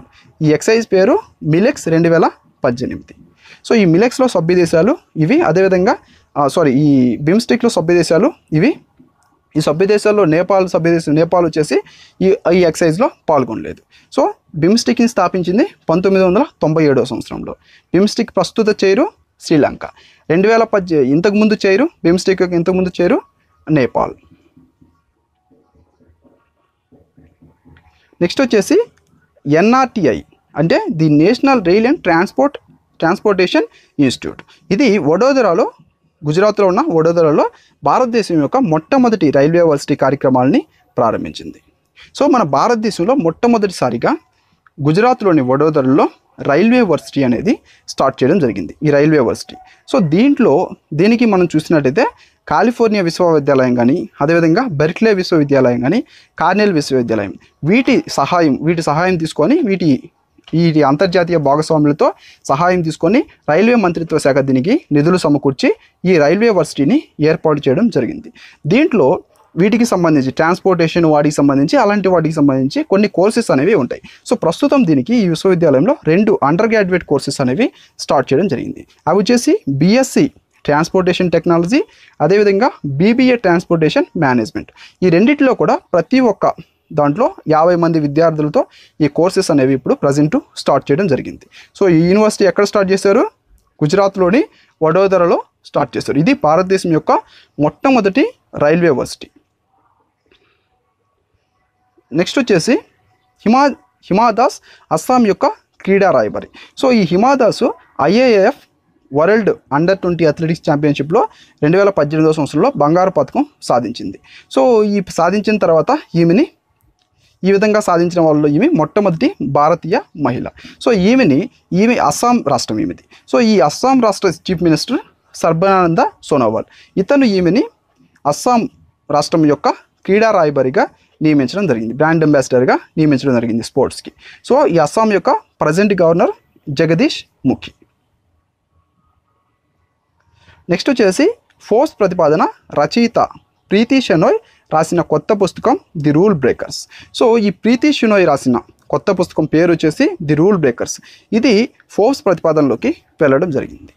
సో ఈ పుస్తకం దేని గురించి అంటే ఈ మహిళల యొక్క సమానత్వం గురించి, అదేవిధంగా స్త్రీ పురుషుల మధ్య భేదాలు డిఫరెన్సెస్ ఏవైతే ఉంటాయో ఈ డిఫరెన్సెస్ లేకుండా అందరినీ సమానంగా చూడాలనే దాని గురించి, అదేవిధంగా ఇతరుల్లో కలవడం, స్త్రీలు కూడా పురుషుల్లాగే అన్నిటిలో ఉండడం, ఇలాంటి సంక్లిష్టమైన ఇతివృత్తాల గురించి అన్వేషించాలని చెప్పేసి ఈ పుస్తకం పేర్కొంది. దీంట్లో యాక్చువల్గా 1990 సంవత్సరంలో జరిగిన వేద అనే ఒక మహిళ స్టోరీని తీసుకొని ఈ పుస్తకం అనేది రాయడం జరిగింది. ఈ పుస్తకం పేరు ది రూల్ బ్రేకర్స్. దీని రచయిత ప్రీతి షెనోయ్.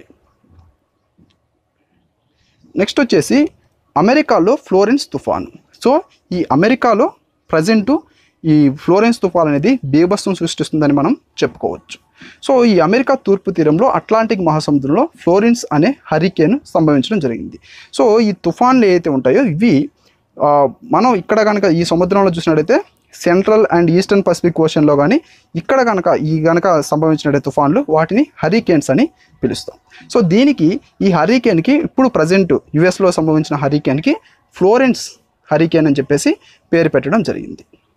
సో దీంతో మీరు చూసినట్లయితే దక్షిణ కానీ ఉత్తర కరోలినా కానీ అదేవిధంగా వర్జీనియా రాష్ట్రాలు ఏవైతే ఉంటాయో ఇక్కడ ఎమర్జెన్సీ ప్రకటించడం జరిగింది. ఎమర్జెన్సీ ప్రకటించి అక్కడ ఉన్న ప్రజలు ఎవరైతే ఉంటారో వాళ్ళని సురక్షిత ప్రాంతాలకి తరలించారు.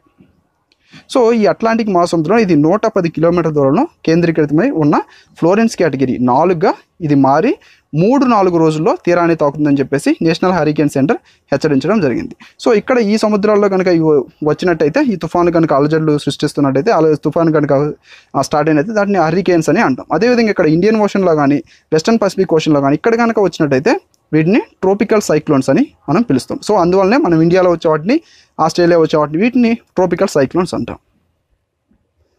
నెక్స్ట్ వచ్చేసి బీహార్ మరియు నేపాల్ మధ్య మొట్టమొదటి బస్సు సేవలు ప్రారంభించబడ్డాయి. సో బీహార్కి నేపాల్కి ఈ రెండింటికి మధ్య బస్సు సేవలు అనేవి ప్రారంభించడం జరిగింది. సో ఇవి బీహార్లో ఉన్న పాట్నా నుంచి బీహార్ యొక్క ముఖ్యమంత్రి అయిన నితీష్ కుమార్ ఈ బస్సు సర్వీస్ని ప్రారంభించడం జరిగింది. సో ఇది బోధ్గయా నుంచి కాఠ్మాండు వరకు మొత్తం 4 బస్సులు నడుస్తాయి. అదేవిధంగా పాట్నా నుంచి జనక్పూర్కి మరో 4 బస్సులు నడుస్తాయి.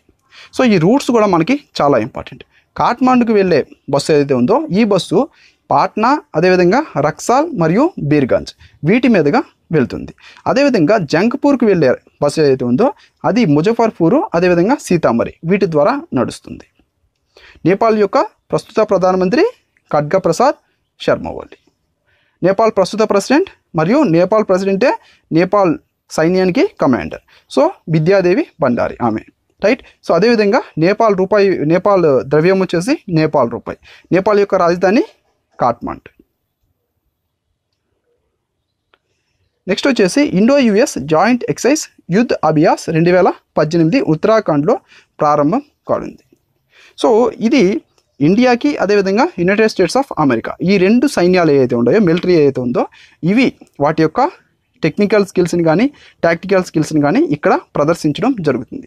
సో ఈ జాయింట్ ఎక్సైజ్ మన భారతదేశంలోని ఉత్తరాఖండ్ రాష్ట్రంలో చౌబత్తియా అనే ప్రాంతంలో దీన్ని కండక్ట్ చేస్తారు. సెప్టెంబర్ 16వ తేదీ నుంచి సెప్టెంబర్ 29వ తేదీ వరకు కూడా దీన్ని కండక్ట్ చేయడం జరుగుతుంది. సో ఈ విధంగా ఇండియాకి అదేవిధంగా యుఎస్కి జాయింట్ ఎక్సైజెస్ అనేవి ప్రతిసారి కూడా ఒకసారి ఇప్పుడు మన ఇండియాలో జరుగుతుంది. సో నెక్స్ట్ 2019లో యుఎస్లో జరుగుతుంది. సో ఈ విధంగా ఒక సంవత్సరం ఒక దేశంలో ఇంకో సంవత్సరం ఇంకో దేశంలో ఇది కండక్ట్ చేయడం జరుగుతుంది. సో ఈ విధంగా జరిగే వీటిలో ప్రస్తుతం మన 2018లో మన ఇండియాలోని ఉత్తరాఖండ్లో జరిగేది 14వ ఎడిషన్ అని మనం చెప్పుకోవచ్చు. సో ఈ ఎక్సైజ్ పేరు యుద్ధ్ అభియాస్ 2018. ఇది ఎక్కడ జరుగుతుంది? ఉత్తరాఖండ్లోని చౌబట్టియాలో జరుగుతుంది. నెక్స్ట్ వచ్చేసి అప్సరా యురేనియం రియాక్టర్ BARC వద్ద పనిచేస్తుంది. సో ఈ యురేనియం రియాక్టర్ అనేది భారత్ అటామిక్ రీసెర్చ్ సెంటర్ యాక్చువల్గా 1956 ఆగస్టులో ప్రారంభించడం జరిగింది. సో ఇది 1956 ఆగస్టులో బాబా అటామిక్ రీసెర్చ్ సెంటర్ యొక్క ట్రోంబే క్యాంపస్లో ఇది ప్రారంభించింది. ఇది అప్పుడు ప్రారంభించిన వాటిల్లో ఇది ఆసియాలోని మొట్టమొదటి పరిశోధన రియాక్టర్ అని మనం చెప్పుకోవచ్చు. సో ఆ తర్వాత ఇది ఒక 5 సంవత్సరాల వరకు కూడా ఇది తన సేవల్ని అందించింది. ఆ తర్వాత ఇది 2009వ సంవత్సరంలో కొన్ని కారణాల వలన మూతపడిపోవడం జరిగింది.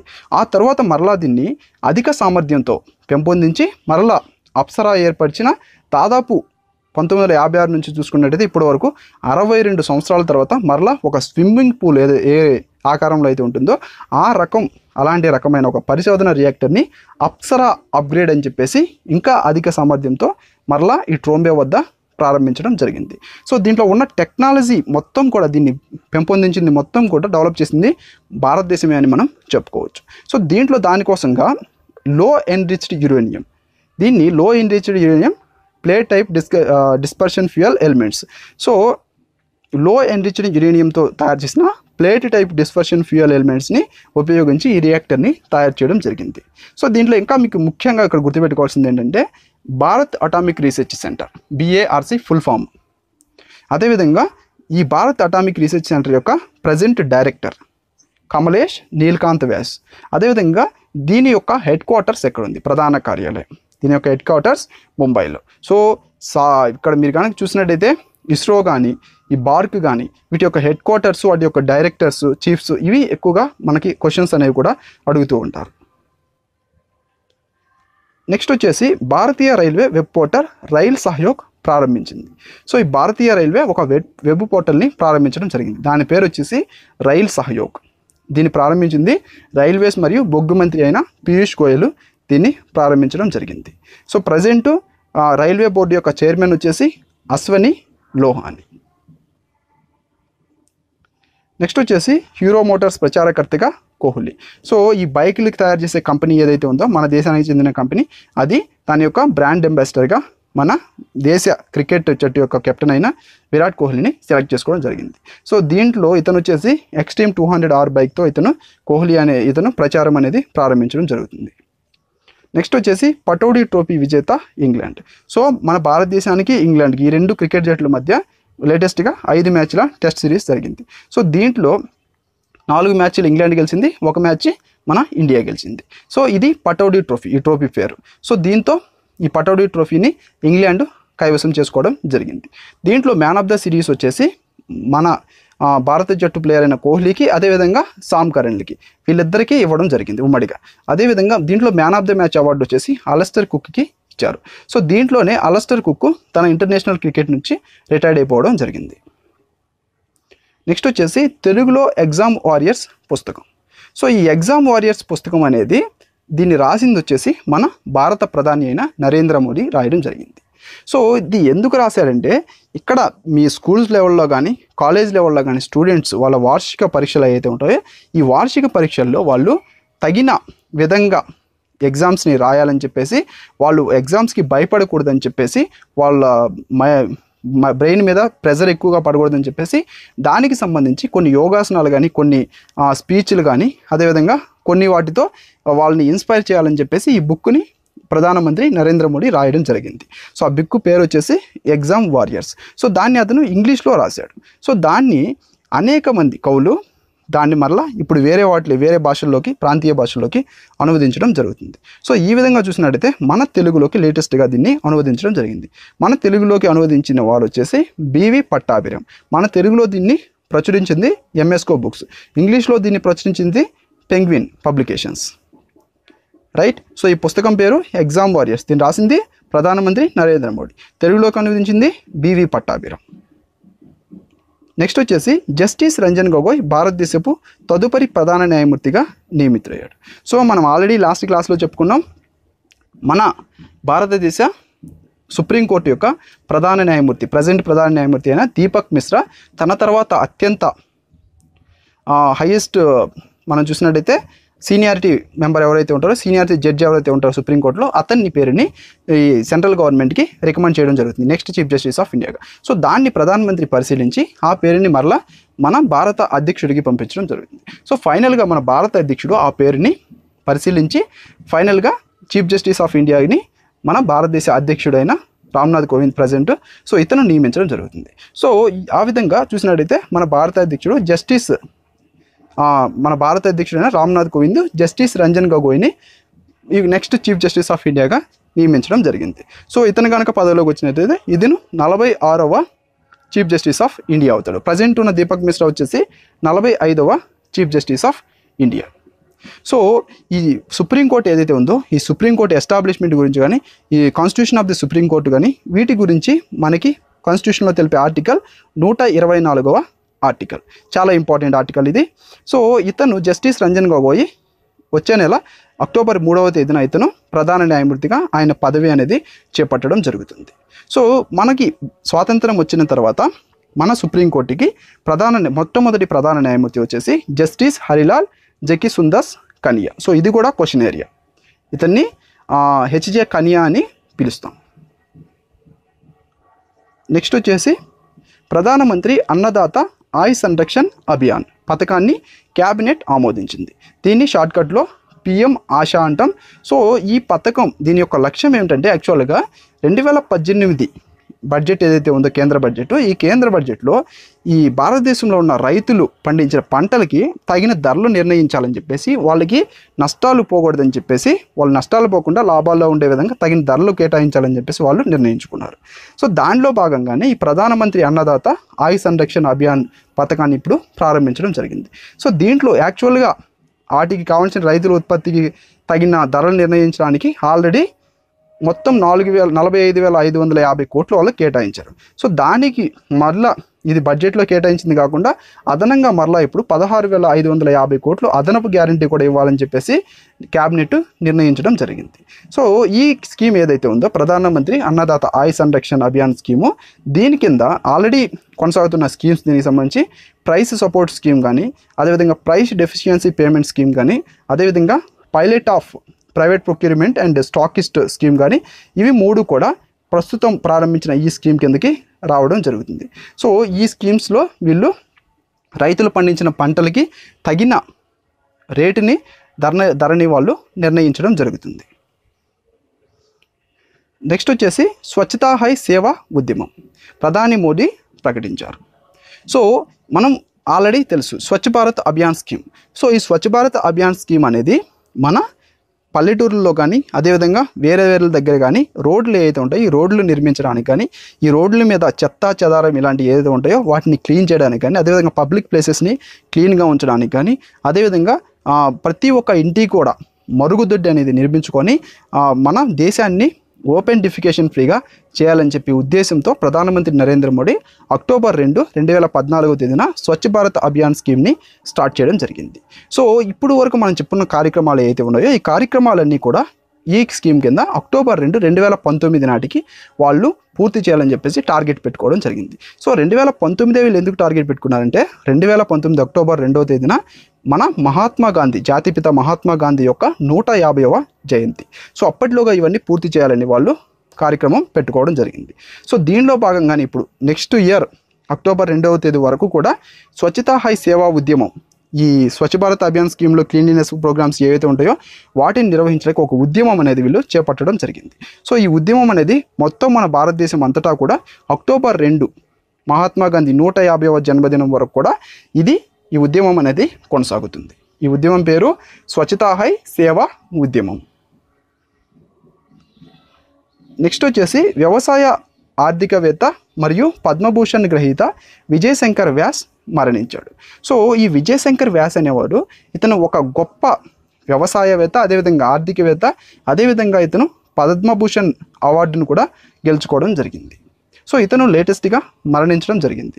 సో ఇతను ఇండియన్ ఇన్స్టిట్యూట్ ఆఫ్ మేనేజ్మెంట్ అహ్మదాబాద్కి, అదేవిధంగా institute of development studies Jaipur, ఈ రెండింటికి కూడా డైరెక్టర్గా పనిచేసేవాడు.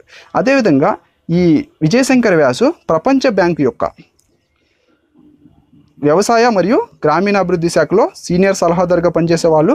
అదేవిధంగా ఇంతకుముందు ఉన్న అటల్ బిహారీ వాజ్పేయి ప్రభుత్వం ఏదైతే ఉందో ఆ ప్రభుత్వంలోనూ, అదేవిధంగా మన్మోహన్ సింగ్ ప్రభుత్వం ఏదైతే ఉందో మన్మోహన్ సింగ్ ప్రభుత్వంలోనూ ఈ సమయంలో ఇతను ప్రధానమంత్రి యొక్క ఎకనామిక్ అడ్వైజర్ కమిటీ ఏదైతే ఉంటుందో ఈ కమిటీ యొక్క సభ్యుడిగా కూడా పనిచేశాడు. అదేవిధంగా national bank for agriculture and rural development bank, ఈ బ్యాంక్ని ఏర్పాటు చేయడంలో విజయశంకర్ వ్యాసు ముఖ్య పాత్ర వహించని చెప్పేసి మనం చెప్పుకోవచ్చు. సో ఇతను చాలా ముఖ్యమైన పర్సన్. సో ఇతని గురించి కూడా క్వశ్చన్స్ అడిగేదానికి అవకాశం ఉంటుంది. విజయశంకర్ వ్యాస్. నెక్స్ట్ వచ్చేసి భారత ఆర్థిక వ్యవస్థ పరచడంలో పాత్ర వహించినందుకు మొట్టమొదటి secondary steel sector awards. So ఈ స్టీల్ ఉత్పత్తి చేసే కంపెనీలు ఏవైతే ఉన్నాయో అవి మన జీడిపిని పెంపొందించడంలో అత్యంత ముఖ్య పాత్ర వహిస్తున్నాయని మనం చెప్పుకోవచ్చు.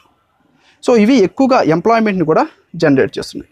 సో ఈ విధంగా వాటిని ఎంకరేజ్ చేయడానికి మన కేంద్ర ప్రభుత్వం మొత్తం 26 మినీ స్టీల్ కంపెనీస్ని గుర్తించి వాటికి సెకండరీ స్టీల్ సెక్టార్ అవార్డ్స్ అనేది అందించడం జరిగింది. సో ఈ స్టీల్ కంపెనీస్ మనం చూసుకున్నట్లయితే మన మొత్తం జీడిపిలో 2% జీడిపిని ఇవి కంట్రిబ్యూట్ చేయడం జరుగుతుంది. సో ఇది న్యూఢిల్లీలో జరిగిన ఒక కార్యక్రమంలో union minister of steel Chaudhary Birender Singh ఈ అవార్డుని 26 మినీ స్టీల్ కంపెనీస్కి బహుకరించడం జరిగింది. సో ఇక్కడ మనం 26 కంపెనీల పేర్లు అనేవి గుర్తుపెట్టుకోవడం సాధ్యం కాదు, అవి ఇంపార్టెంట్ కూడా కాదు. మనకి ఇక్కడ ఇంపార్టెంట్ ఏంటంటే ఇవి ఈ స్టీల్ కంపెనీస్ మన జీడిపిలో ఎంత పర్సెంట్ జీడిపిని కంట్రిబ్యూట్ చేస్తున్నాయి? సో 2% కంటే ఎక్కువ జీడిపిని ఇవి కంట్రిబ్యూట్ చేస్తున్నాయి.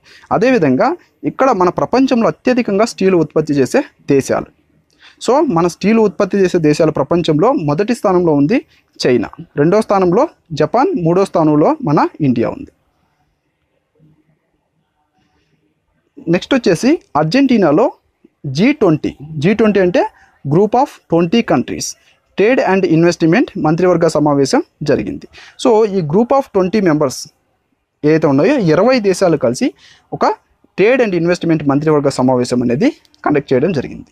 సో ఇది ఎక్కడ కండక్ట్ చేశారంటే అర్జెంటీనాలోని మార్ డెల్ ప్లాటాలో దీన్ని కండక్ట్ చేయడం జరిగింది. దీనికి మన భారతదేశం నుంచి వాణిజ్యం మరియు పరిశ్రమల శాఖ మంత్రి అయిన సురేష్ ప్రభు దీంట్లో పాల్గొనడం జరిగింది. సో ఈ మెంబర్స్ గ్రూప్ ఆఫ్ 20 మెంబర్స్ ఈ కంట్రీల నేమ్స్ కూడా ఇవ్వడం జరిగింది. సో ఈ కంట్రీల నుంచి కూడా వాటి యొక్క మినిస్టర్స్ దీంట్లో పార్టిసిపేట్ చేయడం జరుగుతుంది. సో అర్జెంటీనా రాజధాని Buenos heirs, Argentina currency Argentina peso. Next వచ్చేసి వెంకయ్య నాయుడు 3 దేశాల సందర్శన. సో మన భారత వైస్ ప్రెసిడెంట్ అయిన వెంకయ్య నాయుడు, అదేవిధంగా మన భారతదేశ రాజ్యసభ చైర్మన్ వెంకయ్య నాయుడు లేటెస్ట్గా 3 దేశాలని సందర్శించడానికి, యూరోప్ 3 దేశాలను సందర్శించడానికి వెళ్ళాడు. 3 దేశాలు వచ్చేసి సెర్బియా, మాల్టా, రొమానియా. సో ఇతను మొట్టమొదటిగా సెర్బియాకి వెళ్ళడం జరుగుతుంది, ఆ తర్వాత మాల్టాకి వెళ్ళడం జరుగుతుంది, ఆ తర్వాత రొమానియాకి వెళ్ళి అక్కడ నుంచి మరలా ఇండియాకి రావడం జరుగుతుంది. సో ఇక్కడ మనం వీటి క్యాపిటల్స్, వీటి కరెన్సీ ఇవి కూడా గుర్తుపెట్టుకుంటే ఇంపార్టెంట్. తర్వాత మనం ఇతను ఏదన్నా అగ్రిమెంట్స్ కనుక కుదుర్చుకున్నట్టయితే, MOUs కనుక కుదుర్చుకున్నట్టయితే ఈ దేశాలతో, అవి మనం నెక్స్ట్ వీక్ కరెంట్ అఫైర్స్లో డిస్కస్ చేసుకుందాం. సో సెర్బియా క్యాపిటల్ వచ్చేసి బెల్గ్రేడ్, సెర్బియా యొక్క currency Serbian dinar. Malta capital Valletta, Malta యొక్క కరెన్సీ యూరో. అదేవిధంగా Romania capital Bucharest, Romania currency Romanian leu. Next వచ్చేసి ISSF ప్రపంచ ఛాంపియన్షిప్ జూనియర్ మెన్ యొక్క 25 మీటర్ల పిస్టల్ కార్యక్రమంలో ఉదయవీర్ సింగ్ విజేతగా నిలిచారు. సో మన భారతదేశానికి సంబంధించిన ఉదయవీర్ సింగ్ ఇతను. సో ఇతను 25 మీటర్ల పిస్టల్ కార్యక్రమంలో ఇతను గోల్డ్ మెడల్ అనేది సాధించడం జరిగింది. సో ఇతను దీనికి గాను మొత్తం 587 పాయింట్లు స్కోర్ చేశారు. సో ఇతను దీంతో చూసినట్టయితే మిగతా 2 మెడల్స్ గెలుచుకున్న వాళ్ళు అమెరికన్ హెన్రీ లెవరేట్, అమెరికా దేశానికి చెందిన హెన్రీ లెవరేట్, అదేవిధంగా కొరియన్ దేశానికి చెందిన లీ జోకియన్, వీళ్ళిద్దరూ కూడా దీంట్లో వేరే మెడల్స్ గెలుచుకోవడం జరిగింది. సో ఈ ఇంటర్నేషనల్ షూటింగ్ స్పోర్ట్స్ ఫెడరేషన్ ఏదైతే ఉందో ఇక్కడ సౌత్ కొరియాలో జరిగేది, దీంట్లో ఇప్పటి వరకు మొత్తం కూడా మనకి 24 పథకాలు రావడం జరిగింది. సో 24 పథకాల్లో 9 గోల్డ్, 8 సిల్వరు, 7 కాంస్య పథకాలు రావడం జరిగింది. సో ఈ స్పోర్ట్స్లో మొట్టమొదటిసారిగా ఇన్ని పథకాలు గెలిచడం భారతదేశం మొట్టమొదటిసారి అని మనం చెప్పుకోవచ్చు. సో దీంతో భారతదేశం 4వ స్థానంలో నిలవడం జరిగింది. మొదటి స్థానం వచ్చేసి China. South Korea capital Seoul, South Korea యొక్క currency South Korean won. Next వచ్చేసి హిందీ దివాస్ 14 సెప్టెంబర్.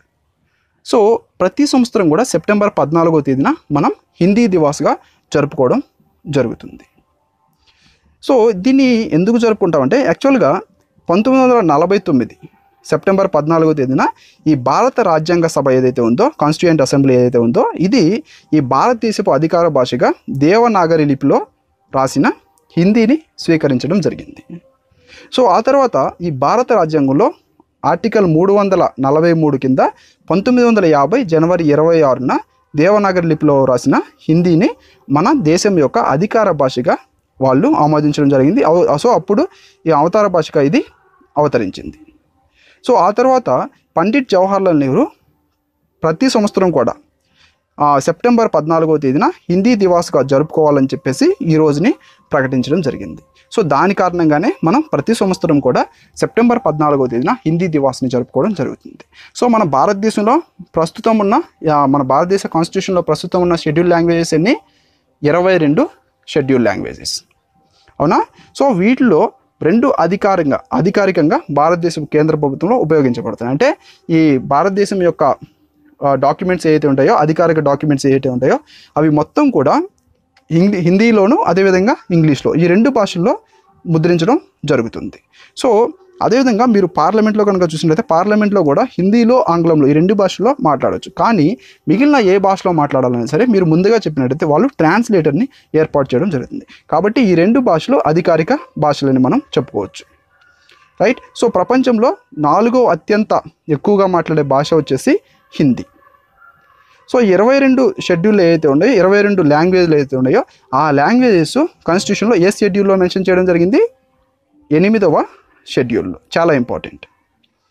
మొదటి హిందీ దివాస్ ఏదైతే ఉందో ఇది మొదటిసారిగా మనం సెప్టెంబర్ 14, 1953 జరుపుకోవడం జరిగింది. అప్పటి నుంచి కూడా ప్రతి సంవత్సరం సెప్టెంబర్ 14వ తేదీన మనం హిందీ దివాస్గా జరుపుకుంటున్నాం. నెక్స్ట్ వచ్చేసి తెలంగాణకి సంబంధించిన కరెంట్ అఫైర్స్ చూద్దాం. ఇక్కడ రూర్బన్ మిషన్ అమలులో తెలంగాణకు ఉత్తమ రాష్ట్రం అవార్డు. సో ఈ శ్యామ్ ప్రకాష్ ముఖర్జీ జాతీయ రూర్బన్ మిషన్ పథకం ఏదైతే ఉందో ఈ పథకాన్ని అమలు చేయడంలో ఈ తెలంగాణ గవర్నమెంట్ సక్సెస్ సాధించడం వలన అదే బాగా ఇంప్లిమెంట్ చేయడం వలన దీనికి ఉత్తమ రాష్ట్రం అవార్డు అనేది అందించడం జరిగింది గవర్నమెంట్ ఆఫ్ ఇండియా. సో ఈ స్కీమ్ ఎందుకంటే ఈ గ్రామీణ ప్రాంతాల్లో మెరుగైన వనరులు అనేది కల్పించడానికి, పట్టణాల్లో ఎలాంటి వనరులు ఉంటాయో ఎలాంటి ఫెసిలిటీస్ ఉంటాయో ఆ ఫెసిలిటీస్ని గ్రామాల్లో కూడా కల్పించేదానికి ఈ శ్యామ్ ప్రసాద్ ముఖర్జీ జాతీయ రబ్బర్ మిషన్ ఉంది. సో ఈ విధంగా ఈ సౌకర్యాలని కల్పించినందుకు తెలంగాణకి ఉత్తమ రాష్ట్రం అవార్డు అనేది ఇవ్వడం జరిగింది. సో దీన్ని అమలు చేస్తుంది వచ్చేసి కేంద్ర గ్రామీణ అభివృద్ధి శాఖ. దీని యొక్క ముఖ్య ఉద్దేశం ఏంటంటే గ్రామీణ ప్రాంతాలు పట్టణ స్థాయి వసతులను కల్పించి వాటికి గ్రామీణ ప్రాంతాల్లోంచి పట్టణాలకు ఎవరైతే వలసలు వెళ్ళిపోతుంటారో ఆ వలసలని నియంత్రించడం దీని యొక్క ముఖ్య ఉద్దేశం. దీన్ని తెలంగాణలో మొత్తం 3 దశల్లో అమలు చేయడం జరిగింది. దాదాపుగా 350 గ్రామాలను 16 క్లస్టర్లుగా వాళ్ళు 350 గ్రామాలని మొత్తం 16 క్లస్టర్లుగా డివైడ్ చేసి వాళ్ళు ఈ విధంగా ఇంప్లిమెంట్ చేయడం జరుగుతుంది. సో దీంట్లో అమలవుతున్న కార్యక్రమాలు ఏంటంటే ఈ పథకంలో LED దీపాలు ఇవ్వడం కానీ, అదేవిధంగా పాఠశాలలో డిజిటల్ తరగతులు నిర్వహించడం కానీ, రహదారి పైన విభాగంలో కానీ, అదేవిధంగా ఈ శీతల గిడ్డంగుల ఏర్పాటు కానీ, అదేవిధంగా ఆ ప్రాంతాల్లో ఉన్న యువత ఎవరైతే ఉంటారో వాళ్ళకి నైపుణ్యాభివృద్ధిలో శిక్షణ ఇవ్వడం కానీ ఇలాంటి వాటిని దీంట్లో కార్యక్రమాలని అమలు చేయడం జరుగుతుంది. తెలంగాణ గ్రామీణాభివృద్ధి ముఖ్య కార్యదర్శి వచ్చేసి వికాస్ రాజ్. నెక్స్ట్ తెలిసిందే తెలంగాణ మిషన్ భగీరథ కర్ణాటకలో జలధారి. సో ఈ తెలంగాణలో స్టార్ట్ చేసిన మిషన్ భగీరథ. సో ఈ మిషన్ భగీరథ ఏంటంటే ఈ గ్రామీణ ప్రాంతాలకి సురక్షితమైన తాగునీటిని అందించేదానికి తెలంగాణ గవర్నమెంట్ మిషన్ భగీరథ పథకాన్ని స్టార్ట్ చేయడం జరిగింది. సో ఈ మిషన్ భగీరథ పథకం ఏదైతే ఉందో దీన్ని తీసుకొని ఇప్పుడు కర్ణాటక గవర్నమెంట్ మళ్ళీ ఇదే జలధార అనే ఇంకో పేరుతో ఈ కార్యక్రమాన్ని కర్ణాటకలో స్టార్ట్ చేయాలని చెప్పేసి నిర్ణయించుకుంది. సో దానికోసంగా తెలంగాణ అధికారులు ఎవరైతే ఉంటారో ఈ తెలంగాణ అధికారులతో ఇది సంప్రదింపులు జరపడం జరిగింది. నెక్స్ట్ వచ్చేసి ఆంధ్రప్రదేశ్కి సంబంధించిన కరెంట్ అఫైర్స్. దీంట్లో ముఖ్యమంత్రి యువనేస్తం. సో ఈ ముఖ్యమంత్రి యువనేస్తం అనేది ఇదొక స్కీమ్. ఆంధ్రప్రదేశ్ రాష్ట్రం స్టార్ట్ చేసిన స్కీమ్. ఇదేంటంటే ఈ ఆంధ్రప్రదేశ్ రాష్ట్రంలో నిరుద్యోగులు ఎవరైతే ఉంటారో డిగ్రీ పూర్తి చేసి నిరుద్యోగులు ఎవరైతే ఉంటారో వాళ్ళకి ప్రతి నెల కూడా 1000 రూపాయలు నిరుద్యోగ భృతి ఇవ్వాలని చెప్పేసి ముఖ్యమంత్రి యువనేస్తం అనే పేరుతో దీన్ని ప్రారంభించడం జరిగింది. సో దానికి సంబంధించిన ఒక పోర్టల్ని కూడా ఈ నెల 14వ తేదీన వాళ్ళు ప్రారంభించడం జరిగింది. సో దీంట్లో అభ్యర్థులు ఎవరైతే ఉంటారో ఈ అభ్యర్థులు అర్హత పొందిన అభ్యర్థులు 2-3 వారాల్లోపు దీంట్లో నమోదవ్వాల్సి ఉంటుంది. సో దీనికి అర్హత డిగ్రీ కానీ పాలిటెక్నిక్ కానీ చేసి నిరుద్యోగంగా ఎవరైతే యువత ఉంటారో వాళ్ళ కోసంగా దీంట్లో నమోదు చేసుకునే వయసు వచ్చేసి 22 నుంచి 35 సంవత్సరాల వయసులోపు వాళ్ళు దీంట్లో నమోదు చేసుకోవచ్చు. సో దీనికి అక్టోబర్ 2వ తేదీ నుంచి కూడా మీకు 1000 రూపాయలు మీ అకౌంట్లోకి జమ చేస్తామని వాళ్ళు చెప్పడం జరిగింది. సో దీనికోసంగా పోయిన సంవత్సరం కానీ ఈ సంవత్సరం కానీ 2 సంవత్సరం కలిపి ఈ పథకానికి కేటాయించిన నిధులు 1500 కోట్ల రూపాయలు. ఈ పథకం పేరు ముఖ్యమంత్రి యువనేస్తం. నెక్స్ట్ వచ్చేసి కృష్ణా గోదావరి నదుల మేనేజ్మెంట్ బోర్డులకు కొత్త చైర్మన్లను నియమిస్తూ కేంద్ర జలవనరుల మంత్రిత్వ శాఖ సోమవారం ఆదేశాలు జారీ చేసింది. సో మన ఆంధ్రాలో కానీ తెలంగాణలో కానీ ఈ రివర్స్ ఏదైతే ఉన్నాయో కృష్ణా నది గోదావరి ఏదైతే ఉన్నాయో ఈ వీటికి బోర్డ్స్ ప్రతి ఒక్క రివర్కి కూడా కొన్ని బోర్డ్స్ అనేవి ఆ రాష్ట్రాల మధ్య నీటి షేరింగ్ వాటిలో తగాదాలు లేకుండా చూసేదానికి బోర్డులు అనేది ఏర్పాటు చేయడం జరుగుతుంది. సో దీనికి కృష్ణా నది యొక్క బోర్డుకి వచ్చేసి ఏఎస్పి సిన్హా అని, అదేవిధంగా గోదావరి నది యొక్క బోర్డుకి వచ్చేసి ఆర్కే జైన్లని చైర్మన్లుగా కేంద్ర జలవనరుల మంత్రిత్వ శాఖ నియమించడం జరిగింది. సో దీంతో పాటుగా పోలవరం ప్రాజెక్టు ప్రాధికార మండలి కార్యనిర్వహణాధికారిగా ఆర్కే జైన్ను ఇతనికి అదనపు బాధ్యతలు కూడా ఇవ్వడం జరిగింది. అదేవిధంగా కేంద్ర జల సంఘం సభ్యుడిగా ఎస్కే హల్దార్ను కూడా ఈ కేంద్ర జలవనరుల మంత్రిత్వ శాఖ నియమించడం జరిగింది. నెక్స్ట్ వచ్చేసి విశాఖ పోర్టుకు గ్రీన్ ఎనర్జీ అవార్డు. సో ఈ విశాఖ పోర్ట్ అనేది అక్కడ దానికి సంబంధించిన ఈ కరెంట్ ప్రొడ్యూస్ చేయడానికి ఈ సోలార్ ప్లాంట్స్ అనేవి ఏర్పాటు చేయడం జరిగింది. సో ఈ సోలార్ ప్లాంట్స్ ఏర్పాటు చేసి దాంట్లో సుమారుగా 58 కోట్లతో 10 మెగావాట్ల సౌర విద్యుత్ ప్లాంట్ని నెలకొల్పడం జరిగింది. సో నెలకొల్పి దాంట్లో నుంచి ఉత్పత్తి అవుతున్న సౌర విద్యుత్ మొత్తం కూడా ఈ పోర్టు అవసరాలకి ఉపయోగించడం జరుగుతుంది. సో ఈ పోర్టు అవసరాలకి ఉపయోగించగా మిగిలింది ఏదైతే ఉందో అది విక్రయించడం జరుగుతుంది. సో దీనికి కాను మన భారత ప్రభుత్వం దీనికి విశాఖపట్నం పోర్టుకి గ్రీన్ ఎనర్జీ అవార్డుని ఇవ్వడం జరిగింది. నెక్స్ట్ వచ్చేసి నగదు లేని వ్యవసాయ పర్యావరణ వ్యవస్థను పెంపొందించుకోవడానికి ఆంధ్రప్రదేశ్ ఈ రైతు ప్రారంభించింది. సో క్యాష్లెస్ ట్రాన్సాక్షన్స్ అంటే ఇప్పుడు డిజిటల్ ఇండియా ఏదైతే ఉందో ఈ డిజిటల్ ఇండియాలో ఇది కూడా ఒక భాగం అని మనం చెప్పుకోవచ్చు, ఈ డిజిటల్ ఇండియాని డెవలప్ చేయడానికి. సో దీనికోసంగా ఆంధ్రప్రదేశ్ గవర్నమెంట్ ఈ రైతు అనే మొబైల్ ప్లాట్ఫామ్ని స్టార్ట్ చేయడం జరిగింది. దీంట్లో మీరు చూసినట్టయితే దీన్ని అభివృద్ధి చేసింది వచ్చేసి గ్లోబల్ చెల్లింపులు మరియు టెక్నాలజీ కంపెనీ అయిన మాస్టర్ కార్డు దీన్ని అభివృద్ధి చేయడం జరిగింది. దీంట్లో వ్యవసాయ మార్కెట్లు కానీ, వ్యవసాయానికి సంబంధించిన చెల్లింపులు కానీ, అదేవిధంగా వర్క్ ఫోర్స్లో డిజిటైజేషన్ కానీ చేయడానికి కానీ, అదేవిధంగా రైతులకి సులభమైన మరియు సురక్షితమైన మార్గం అలా పండించిన పంటలు అమ్ముకోవడానికి ఇలాంటి వాటిని దీంట్లో ఈ రైతు మొబైల్ ప్లాట్ఫామ్లో ప్రొవైడ్ చేయడం జరుగుతుంది. సో దీన్ని ఆంధ్రప్రదేశ్ ముఖ్యమంత్రి అయిన ఎన్ చంద్రబాబు నాయుడు ప్రారంభించడం జరిగింది. సో ఇవి ఈ సంబంధించిన కరెంట్ అఫైర్స్. సో 8 నుంచి మొత్తం 14వ తేదీ వరకు మొత్తం కరెంట్ అఫైర్స్ ఇవి. సో తప్పకుండా ఈ క్లాస్ చూసిన తర్వాత ఈ క్లాస్ని మీ ఫ్రెండ్స్కి చేరే విధంగా షేర్ చేయండి. అదేవిధంగా ఈ క్లాస్ మొత్తం అయిపోయిన తర్వాత కింద క్విజ్ ఉంటుంది, క్విజ్ తప్పకుండా అటెంప్ట్ చేయండి, రైట్. సో అదేవిధంగా మీరు ఈ క్లాస్ గురించి అదేవిధంగా నా టీచింగ్ గురించి కూడా మీ జెన్యూన్ ఒపీనియన్ కూడా కింద కామెంట్ సెక్షన్లో తెలపవచ్చు. Thank you.